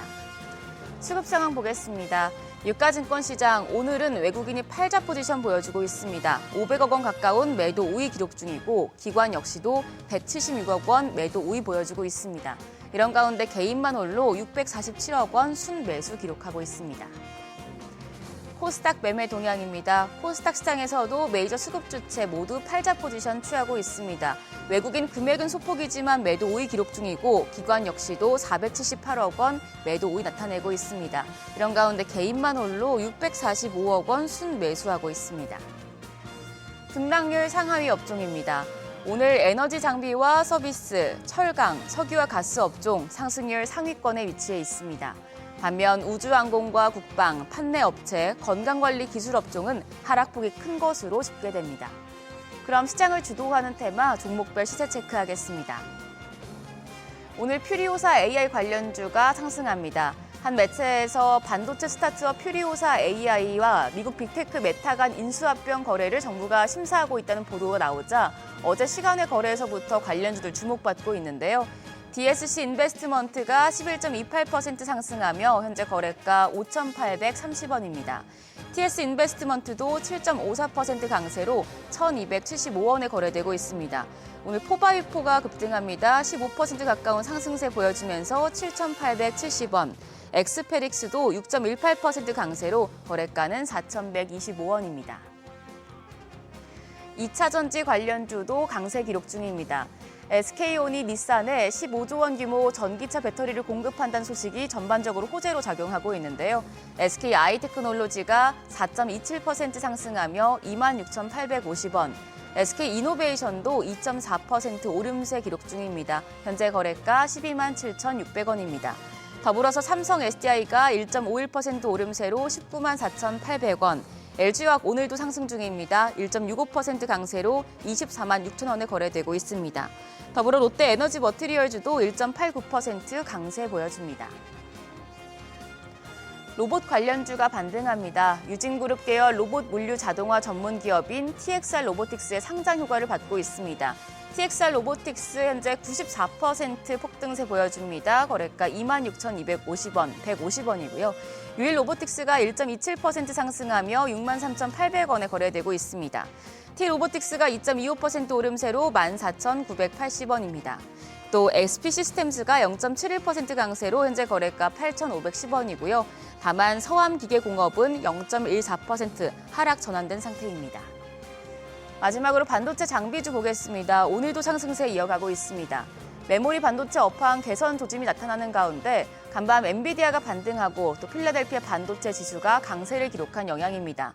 장비단에서는 펜텍이 14.6% 급등하며 1,869원, 주성 엔지니어링 3.72% 상승 중입니다. 거래가는 44,000원입니다. 아스플로가 강세 보여주고 있고 네페스아크도 5.67% 오름세로 현재 거래가 12,910원, SPSP 역시도 HPSP 역시도 3%대 오름세입니다. 현재 거래가 28,550원 집계되고 있습니다. 오늘 시장 전반적으로 양호한 분위기 보여주고 있습니다. 그럼 오늘 장에서 눈여겨볼 업종 어떤 게 있을지 그리고 시장 대응 전략까지 알아보겠습니다. 오늘은 SBS비즈 5스타 이동우 전문가 전화 연결돼 있습니다. 안녕하세요. 네, 반갑습니다. 네, 지금 국내 주요 조선사들의 수주 소식이 이어지면서 투자자들의 관심이 쏠리고 있습니다. 더불어서 기자재 업체도 수혜를 받을 것이란 기대감이 있는데 관련 내용부터 전해주시죠. 네, K조선의 고부가 가치 기술력과 미국의 대중국 경제 그리고 알래스카 LNG 프로젝트 협업 가능성에 조선업의 초호황 진입과 함께 조선 기자재 관련주들도 낙스 효과를 보이면서 강세가 이어지고 있습니다. 국내 조선 빅3 중에서 두 곳인 삼성중공업과 하나오션이 각각 2조 원가량의 잭팟을 터뜨렸고요. 삼성중공업은 차코스와 15년 장기 용선 계약으로 브라질에서 가장 많은 천연가스를 처리하는 물류회사와의 협약이 시작이 됐고, 하나오션은 세계 최대 해운사인 대만 에버그린과 고부가 친환경 컨테이너선을 역대 최고가의 수주 계약을 하면서 기대감도 지속될 것으로 보입니다. 또한 미국 정부의 알래스카 LNG 프로젝트에 한국과 일본 쪽 참여가 유력해지면서 LNG 관련주와 쇠빙선 그리고 국내 조선 기자재들 업체까지도 이달 말 알래스카 주지사의 방안에 주목하고 있고 관련주도 지속 관심을 둘 필요가 있습니다.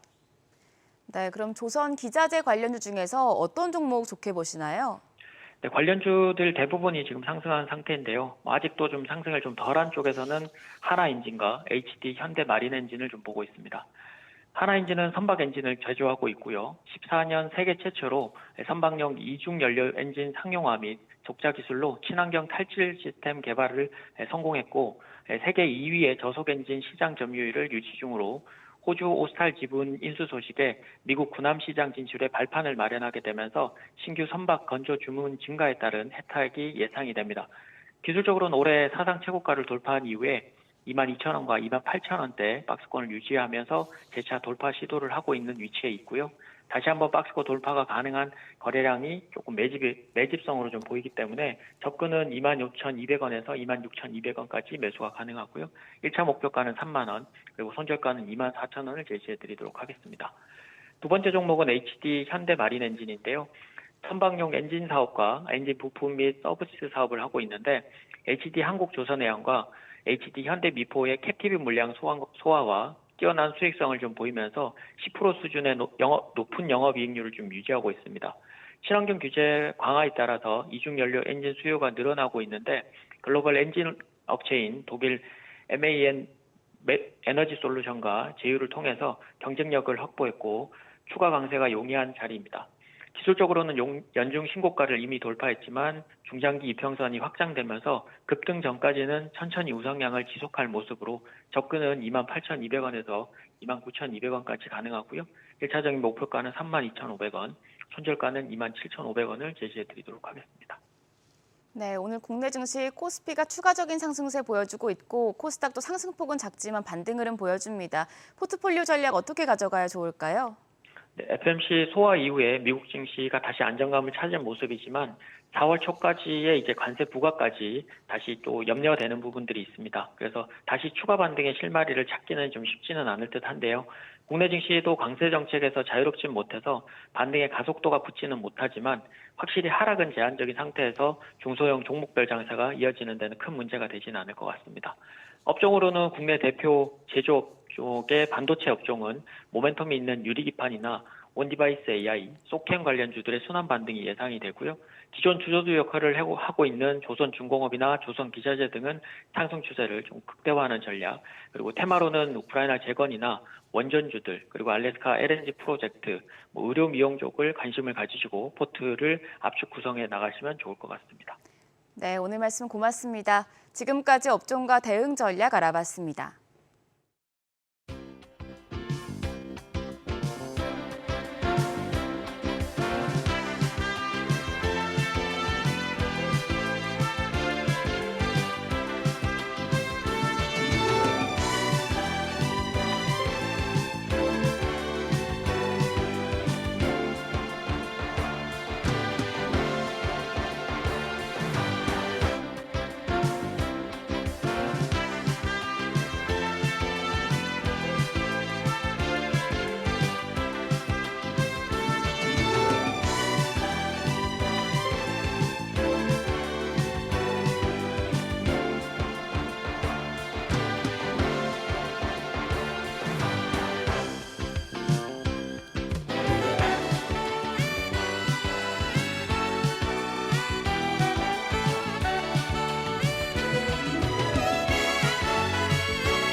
네, 이번 주는 그야말로 슈퍼위크입니다. 주요국 중앙은행들의 통화정책 주간이죠. 오늘 새벽 미 연준이 기준금리를 동결했고 어제는 일본은행도 금리 인상을 일단 멈춰선 상태입니다. 트럼프 관세 전쟁의 불확실성이 고조된 지금 금융시장이 그 어느 때보다 변화보다는 이제 안정을 추구하는 모습인데요. 각국 중앙은행 움직임에 따른 향후 시장 경로 함께 전망해 보겠습니다. 오늘 피나클 경제연구소 장재철 대표 자리했습니다. 어서 오세요. 네, 어서 오세요. 안녕하십니까? 네.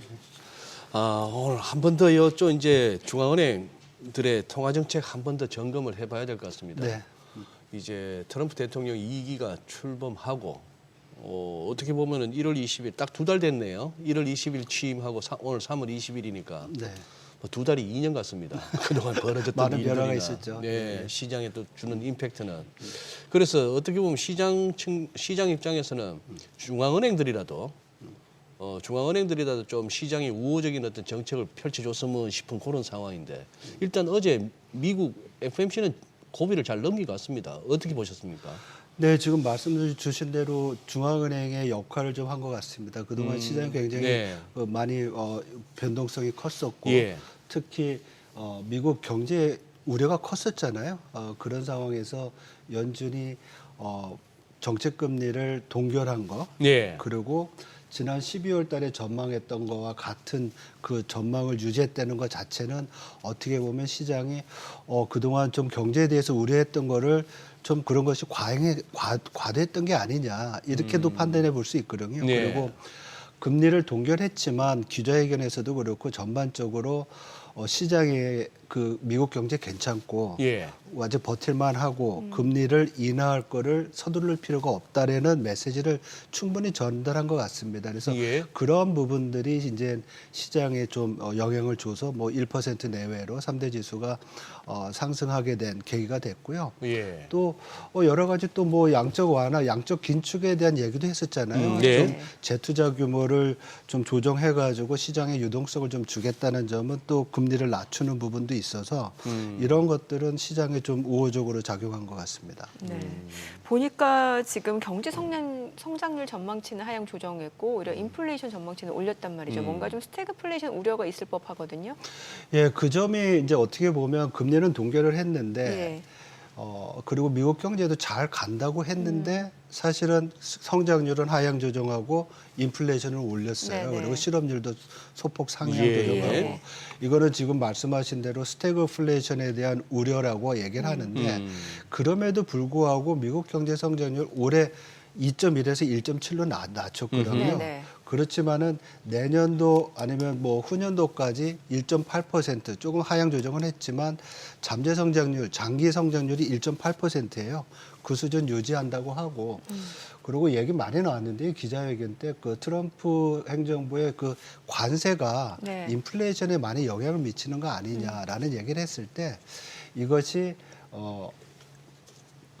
뭐 영구적인 아니면 네네. 인플레이션을 가속화시키는 그런 요인이 아니라 일시적인 인플레이션 압력이다. 그래서 이번에 인플레이션 전망치를 상향 조정했는데 올해 2025년을 좀 많이 높이고 내년은 그렇게 높지가 않아요. 그리고 근원 PC 인플레이션 같은 경우에는 전망치는 12월 달이랑 같아요. 그래서 이게 일시적인 거라는 그런 어떤 뭐 메시지를 전한 거 그게 좀 특징이라고 볼 수가 있을 것 같습니다. 네. 그래요. 지금 그런데 여기서 어떻게 보면 금년에 대한 성장 전망치 낮추고 실업률 뭐 4.3, 4.4 그리고 PC 좀 올리고 해서 금년은 안 좋댔는데 내년 후내년 거는 뭐 손을 안 댄 것 같더라고요. 아주 조금씩 됐죠. 조금씩. 예. 그런데 금리 점도표상으로는 금리나 애초에 12월 달에 보여줬던 것처럼 어쨌거나 뭐 중간값으로 보면 2번은 한다. 이렇게 돼서 지금 4.25에서 4.5 그렇다면은 연말에는 한 상단이 4% 정도까지 갈 것이다. 그렇죠. 이런 얘기인데 연준의 전망대로 PC 인플레이션 수치가 올라가면은 거기서 뺀 인플레이션 수치가 실질금리라고 본다면 약간 실질금리는 또 낮아졌으니 네. 시장으로서는 뭐 자산 시장으로서는 좋을 수밖에 없었네요. 굳이 갖다 뭐 이론적으로 끌어붙이자면은. 그렇죠. 그리고 또 더 중요한 것은 제가 볼 때는 관세에 대한 이제 좀 얘기를 하면서 이게 이제 기대 인플레이션을 올릴 수 있느냐에 대한 이슈였거든요. 예. 관세라는 것이 예. 한 번 부과가 되면 이제 수입 물가를 통해서 일반 물가에 전가가 되고 물가가 올라가면 임금이나 이런 걸 통해서 기대 인플레이션을 높였잖아요. 네. 그리고 그게 이제 어떻게 보면 지난 2주, 3주 동안 미시간 대학교에서 1년, 5년, 뭐 10년 예. 기대 인플레이션이 상당히 높아진 이유기도 했거든요. 근데 그 부분에 대해서 연준에서의 판단은 그럼에도 불구하고 인플레이션은 우리는 일시적인 것으로 보고 있다. 이런 것들이 사실은 인플레이션이 만약에 일시적이지 않고 구조적으로 고착화된다고 하면 연준이 이제 또 시장이 제일 우려하는 것은 정책 금리가 높은 수준에서 오래 가는 거잖아요. 예. 그럴 가능성을 좀 약화시켰기 때문에 제가 볼 때는 이 모든 어떤 뭐 기자회견이나 전망회 이런 걸 보면은 약간은 좀 도비시한 그 비둘기적인 어떤 판단이었다라고 얘기를 하고요. 또 뭐 우리가 보면은 뭐 이런 얘기도 했어요. 파월이 이제 금리를 인하할 시점도 뭐 유지할 시점도 이렇게 다 같이 존재한다. 지난번까지는 우리는 서둘릴 필요 없다. 그냥 유지한다는 톤이 강했다고 하면 이제는 뭐 거의 이제 about time to cut 내릴 수도 있다라는 것을 인정을 했거든요. 그래서 저는 이번 FOMC와 기자회견에서의 어떤 그 스탠스는 이번에는 동결을 하지만 관세로 인한 인플레이션 압력과 또 경기 둔화에 대한 그 불확실성이 있다는 것을 인정을 하면 네. 어쩌면 지금 뭐 시장에서는 하반기에 금리 인하한다는 얘기도 나오잖아요. 예. 저는 이게 5월이나 6월 달 정도에도 충분히 금리 인하할 수 있는 가능성을 열어놓은 게 아니냐 이렇게 판단하고 있습니다. 네. 이번에는 일본 쪽 여쭤볼게요. 어제 이제 일본은행 금융정책회의 있었는데 그 전에 이제 인상을 했었고 어제 동결했잖아요. 네. 네. 이 부분 좀 자세히 좀 알려주세요. 예, 일본 같은 경우에는 사실 동결이 거의 확실시 됐었고요. 그리고 지난번부터 이제 작년부터 금리 인상의 어떤 패턴을 보면 6개월 단위로 금리를 올리는 그런 패턴을 얘기를 했고 네. 일본은행 총재도 그렇고 부총재도 그렇고 그런 거에 대한 시사점을 많이 했었어요. 그래서 이 6개월이 어떤 뭐 공식에 의한 것이 아니라 지금 우리나라도 그렇고 미국도 그렇고 모든 중앙은행들의 문제는 관세로 인한 여러 가지 불확실성에 어떤 식으로 데이터에 현실화되고 나타나느냐를 보고하자는 거거든요. 그래서 데이터 디펜던트하고 관망세, 웨이트 앤 씨 하면서 결정하려면 시간이 필요하잖아요. 네네. 그래서 그 6개월이라는 시간을 우리가 좀 생각을 하다 보면 이번 달은 아닌 것 같고 아마도 6월 달에 금리 인상이 가능할 것 같다는 생각이 들어요. 그리고 또 한 번 더 하면 12월 달에 가능한데 이 모든 어떤 인상의 그 배경은 지금 일본의 물가 상승률이 굉장히 높아요. 3.5%를 그러니까. 넘고 예. 경제 성장률도 나쁘지 않아요. 예. 그래서 일본 중앙은행의 고질적인 문제였던 디플레이션에서 이제 탈출한 건 분명하고요. 그렇죠. 그거의 배경이 되는 임금 상승률이 대기업 위주로 해서 거의 올해 결정된 게 5.7%예요. 근데 작년에 이게 5.1%였거든요. 그러니까 임금 상승폭이 커지니까 물가 압력도 커지고 또한 가게들의 구매력도 늘어날 수 있겠죠. 이러한 점들이 어떻게 보면 일본 중앙은행의 금리 인상 추후 6월 달과 12월 달 올해 2번 더 추가적인 인상의 배경이 되지 않나 이렇게 이제 전망해 볼 수 있습니다. 어떻게 보면 지금 뭐 장 대표님 말씀하신 것처럼 일본도 지표상으로 나타나는 물가 상승률이나 뭐 성장률 뭐 이런 것들 봐서는 지금 0.5% 정도라는 금리는 너무 낮은 건데. 예. 그런데 이걸 갖다가 제때제때 안 올린다 하는 얘기는 어쨌거나 연준도 그렇고 일본은행도 그렇고 그들이 기본적으로 무슨 이 통화정책이라는 이 칼을 써서 시장에 해코지를 할 마음은 없는 것 같아요. 맞습니다. 상당히 이제 신중한 접근을 하는 것이고요. 그럴 수밖에 없는 것이 우리가 글로벌 금융위기를 겪었고요. 그때 중앙은행들이 안 갔던 길을 갔잖아요. 예. 마이너스 금리나 제로 금리를 갔고. 예. 그런 다음에 또 코로나 위기를 겪었잖아요. 예. 이러한 진짜 상상에서나 할 수 있었던 어떤 경제적 이벤트를 겪으면서 굉장히 적극적이고 과감한 통화 정책을 했었어요. 거기서 지금 되돌리는 거거든요. 네. 이 되돌리는 과정은 그만큼 신중할 수밖에 없을 것 같아요. 그런 면에서 사실 통화 정책은 선제적이라고 해서 아주 일정한 경제 전망의 배경을 두고서 선제적으로 금리를 내리거나 올려야 되잖아요. 네. 근데 그렇지 못하고 나오는 데이터 보고 관망하면서 하겠다는 얘기가 어쩌면 그런 거에 어떤 배경이 아닌가 이렇게 생각이 듭니다. 지금 오늘 영란은행 영국도 그걸 하나 보죠. 네. 예. 하여튼 영국도 동결할 거로 보입니다. 근데 네. 지난 2월 달에 내렸거든요. 여기가 지금 4.5 미국하고 같죠. 예, 4.5%입니다. 예. 그런데 지금 영국은 1분기 경제 성장률이 역성장했어요. 그리고 올해 연간으로 보면 한 1.4% 정도 성장할 것으로 보이는데 성장의 그 드라이브가 정부 지출입니다. 민간 부분이 그렇게 납부되는 거죠. 네. 그래서 경기를 이렇게 활성화시키기 위해서는 앞으로 그러니까 2분기, 3분기, 4분기에 3번에 걸쳐서 더 금리를 내릴 거로 지금 예상을 하고 있어요. 그래서 연말 되면 3.75% 예. 그런 금리 인하의 어떤 계획을 세우고 있는 것으로 보고 있습니다. 네. 말씀하신 김에 영란은행 영국도 아니 뭐 듣기로는 저기도 지금 물가가 장난 아니라 그러던데. 네. 런던 같은 데는 뭐 하여튼 그 러시아 우크라이나 전쟁하고 뭐 그러면서 그 인플레이션 압력이 상당히 높았던 부분들이 아직 남아 있죠. 그나마 저기서도 이제 정부 지출로 이제 버틴다고 했는데 장 대표님 견해를 한번 여쭤보고 싶었던 게 베센트 장관이 얘기했던 그 디톡스 말입니다. 해독이 필요하다. 네. 그동안에 세계 경제나 어떤 뭐 금융시장이 그러니 정부 지출로 이렇게 많이 그거 왔는데 이제 그로부터의 어떤 해독 기간이 필요하다.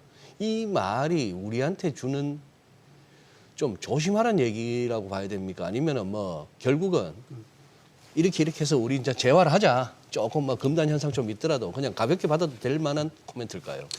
지금 되게 이제 어떻게 보면 향후 5년 동안의 세계 경제에 있어서 중요한 포인트를 지금 지적하신 거거든요. 네네. 왜냐하면 그동안은 과도했던 통화 정책을 정상화하는 과정이었는데 재정 정책은 좀 뒤에 물러 있었어요. 왜냐하면 코로나 때 재정 엄청 많이 풀었죠. 예. 그걸 갑자기 이제 줄이기가 어려운 상황이었는데 이게 계속 유지가 되면 미국도 그렇지만은 대개 선진국들이 정부 공공부채 부담이 크잖아요. 예. 재정 건전성 이슈가 있고 그것은 궁극적으로 미국 같은 경우에는 달러 약세 요인이 될 수가 있어요. 이렇게 되면 지금 뭐 미국을 다시 위대하게 해도 달러가 약세가 되면 다 예. 뭐 헛물이 되잖아요. 그렇죠, 그러니까 그렇죠. 이러한 것들을 사전에 막기 위해서 재정 건전성을 좀 개선한다는 말도 있지만은 저는 그걸 또 뒤집어서 보면 정부가 커질수록 민간이 작아질 수밖에 없잖아요. 예. 이제는 민간이 키우고 민간 쪽에서의 역할을 민간 주도의 성장을 해야 되겠다. 그러니까 제조업도 필요한 것이고 또 금융서비스업도 더 확대해야 되고 네. 이러한 부분에 대한 요구라고 생각을 합니다. 그래서 결국 트럼프 정부가 뭐 베센트도 그렇고 올해까지는 관세에 집착을 하지만 내년부터는 내년부터는 감세, 텍스컷과 규제 완화를 통해서 그런 부분으로의 어떤 성장 잠재력, 성장 동력을 찾는 게 아니냐 이렇게 볼 수 있을 것 같습니다. 네. 그래서 지난 코로나 이후부터 지금까지의 정부 정책 주도의 경제 운영이 이제부터는 민간으로 가야 된다. 이렇게 해석해 볼 수 있습니다. 지금 화면에도 나오고 있는데 스카페센트가 최근에 인터뷰에서 그 미국의 불공정한 관세를 부과하는 국가 더티 15 얘기를 했단 말이죠. 예. 이게 지금 공개되진 않았어요. 네, 이게 지금 미국으로 보면 얘기는 많이 해놨거든요. 예, 예. 보편 관세한다, 상호 관세한다. 예. 근데 지금 나오는 자료에 보면은 관세 품목이 한 13,000품목이 된대요. 다 모아넣어서 관세 네. 미국의 관세를 매기면 13,000개인데 교역 상대국이 200개예요. 아, 예. 그러면 그 리스트를 하면 260만 개에 대한 텍스를 터리프 관세를 적용해야 되는 거예요. 네네. 거의 불가능하잖아요. 4월 2일부터 시작한다고 그러는데 그렇게 될 경우에 아무것도 못할 수 있으니까 지금 생각해낸 게 그러면 구리핑을 좀 해볼까? 뭐 지금 마음에 안 드는 나라들 뭐 예를 들면 아니면 예. 그 15개의 나라들 편의적으로 예. 그래 놓고서 이름을 진 게 더티 15 더러운 뭐 15개 나라 그러면 그만큼 지금 제가 볼 때는 편의적으로 이렇게 갈 수밖에 없는 상황인데 이 더티라는 얘기를 쓴 거를 보면서 제가 야 지금 미국 행정부가 이 관세에 대해서 어떤 생각을 가지고 있고 어떤 식으로 접근을 하고 있구나 이런 걸 느낄 수 있어서 예. 좀 상당히 좀 그랬습니다. 거기에 이제 한국이 들어갈 수밖에 없죠. 왜냐하면 대미 그 무역 흑자를 누리는 10개 국가에 우리가 8번째로 들어갔거든요. 그러네요. 그리고 미국이랑 FTA를 한 다음에 대미 무역 흑자가 약 한 4배인가 늘었어요. 네. 교역 규모는 2배 늘었는데 이런 여러 가지를 보면 미국이 생각만 하고 한다고 그러면은 그 리스트에 빠질 이유가 전혀 없습니다. 들어가야 되죠. 우리 지금 4월까지는 봐야 되는 4월 2일 날 그렇죠. 발표한다고 했으니까. 네. 대표님, 저 더티 저는 저 국민학교 때 그 영어도 모를 때 그 젊은 클린트 이스트우드의 그 영화 포스터가 막 더티. 벽에 붙어 있었는데 더티 해리 시리즈. 아이 뭐 멋있는 거예요. 그래서 저는 더티가 멋있는 짱 뭐 이런 뜻인 줄 알았는데 네. 중학교 가보니까 그 더러운 뜻이더만요. 근데 그러니까 꼭 그 더티헬이라는 영화를 봤을 때도 꼭 더럽다는 뜻일까 싶기도 한데 그러나 뭐 베센트가 그런 의미로 쓴 것 같지는 않고 어쨌거나 자기들한테 관세 높게 매기고 비관세 장벽도 하는 한 15개 국가 예. 그러니까 불공정하다 이거죠. 우리가 빠져나가기 힘드네요. 예, 뭐 그 예. 기준으로 보면 지금 뭐 관세와 비관세를 놓으면 관세는 FTA 해가지고 우리 실효세율이 0.79인가요? 1%도 안 되지만은 우리가 비관세 장벽이 높잖아요.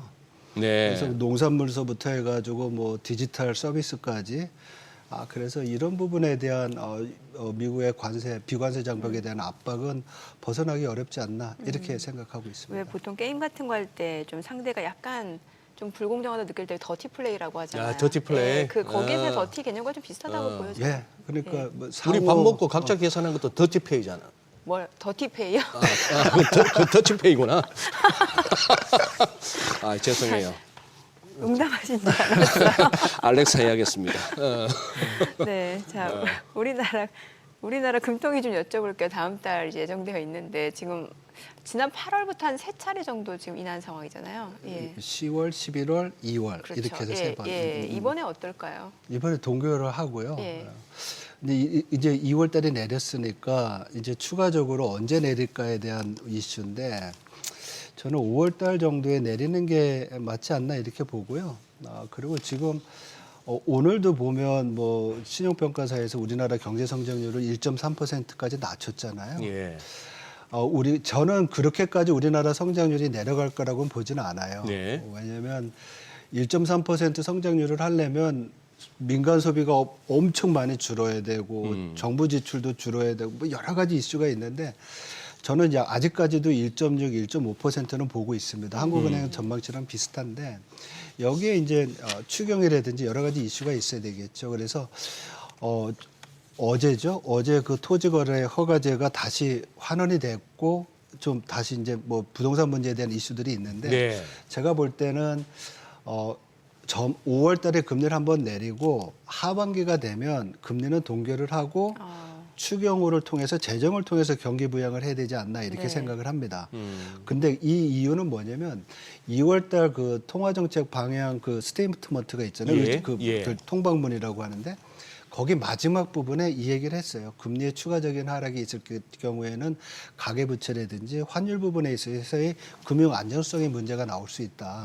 이런 얘기가 있다는 것은 금리의 어떤 추가적인 하락의 폭을 제한하는 거라고 생각을 해서요. 좀 금리 인하는 상반기 중에 한 번 더 하고 하반기에는 재정 정책이 좀 했으면 좋겠다 이런 생각을 하죠. 알겠습니다. 오늘 내용 잘 들었습니다. 고맙습니다. 네, 감사합니다. 고맙습니다. 오늘 뭐 상승세 지금 이어지고는 있습니다만 좀 폭이 많이 축소가 됐어요. 보니까. 예, 상승 종목이 하락 종목에 뭐 2배가 넘고 코스피 같은 경우 삼성전자, 하이닉스도 올라가는데 지수가 이거밖에 못 오르네요. 상승하는 종목이 약간 앞서긴 한데. 그래요? 예. 예. 지수 계산을 어떻게 하는 거지? 저희 방송 중에 전해드린 내용과 관련해서 모든 투자 판단의 책임은 투자자분들에게 있다는 점 알려드립니다. 네, 세상의 모든 돈 되는 정보 재테크 노하우 머니쇼 오늘은 여기서 인사드리겠습니다. 여러분의 모든 경제 S3G가 함께하겠습니다. 저희는 내일 오전 8시에 찾아뵙겠습니다. 고맙습니다.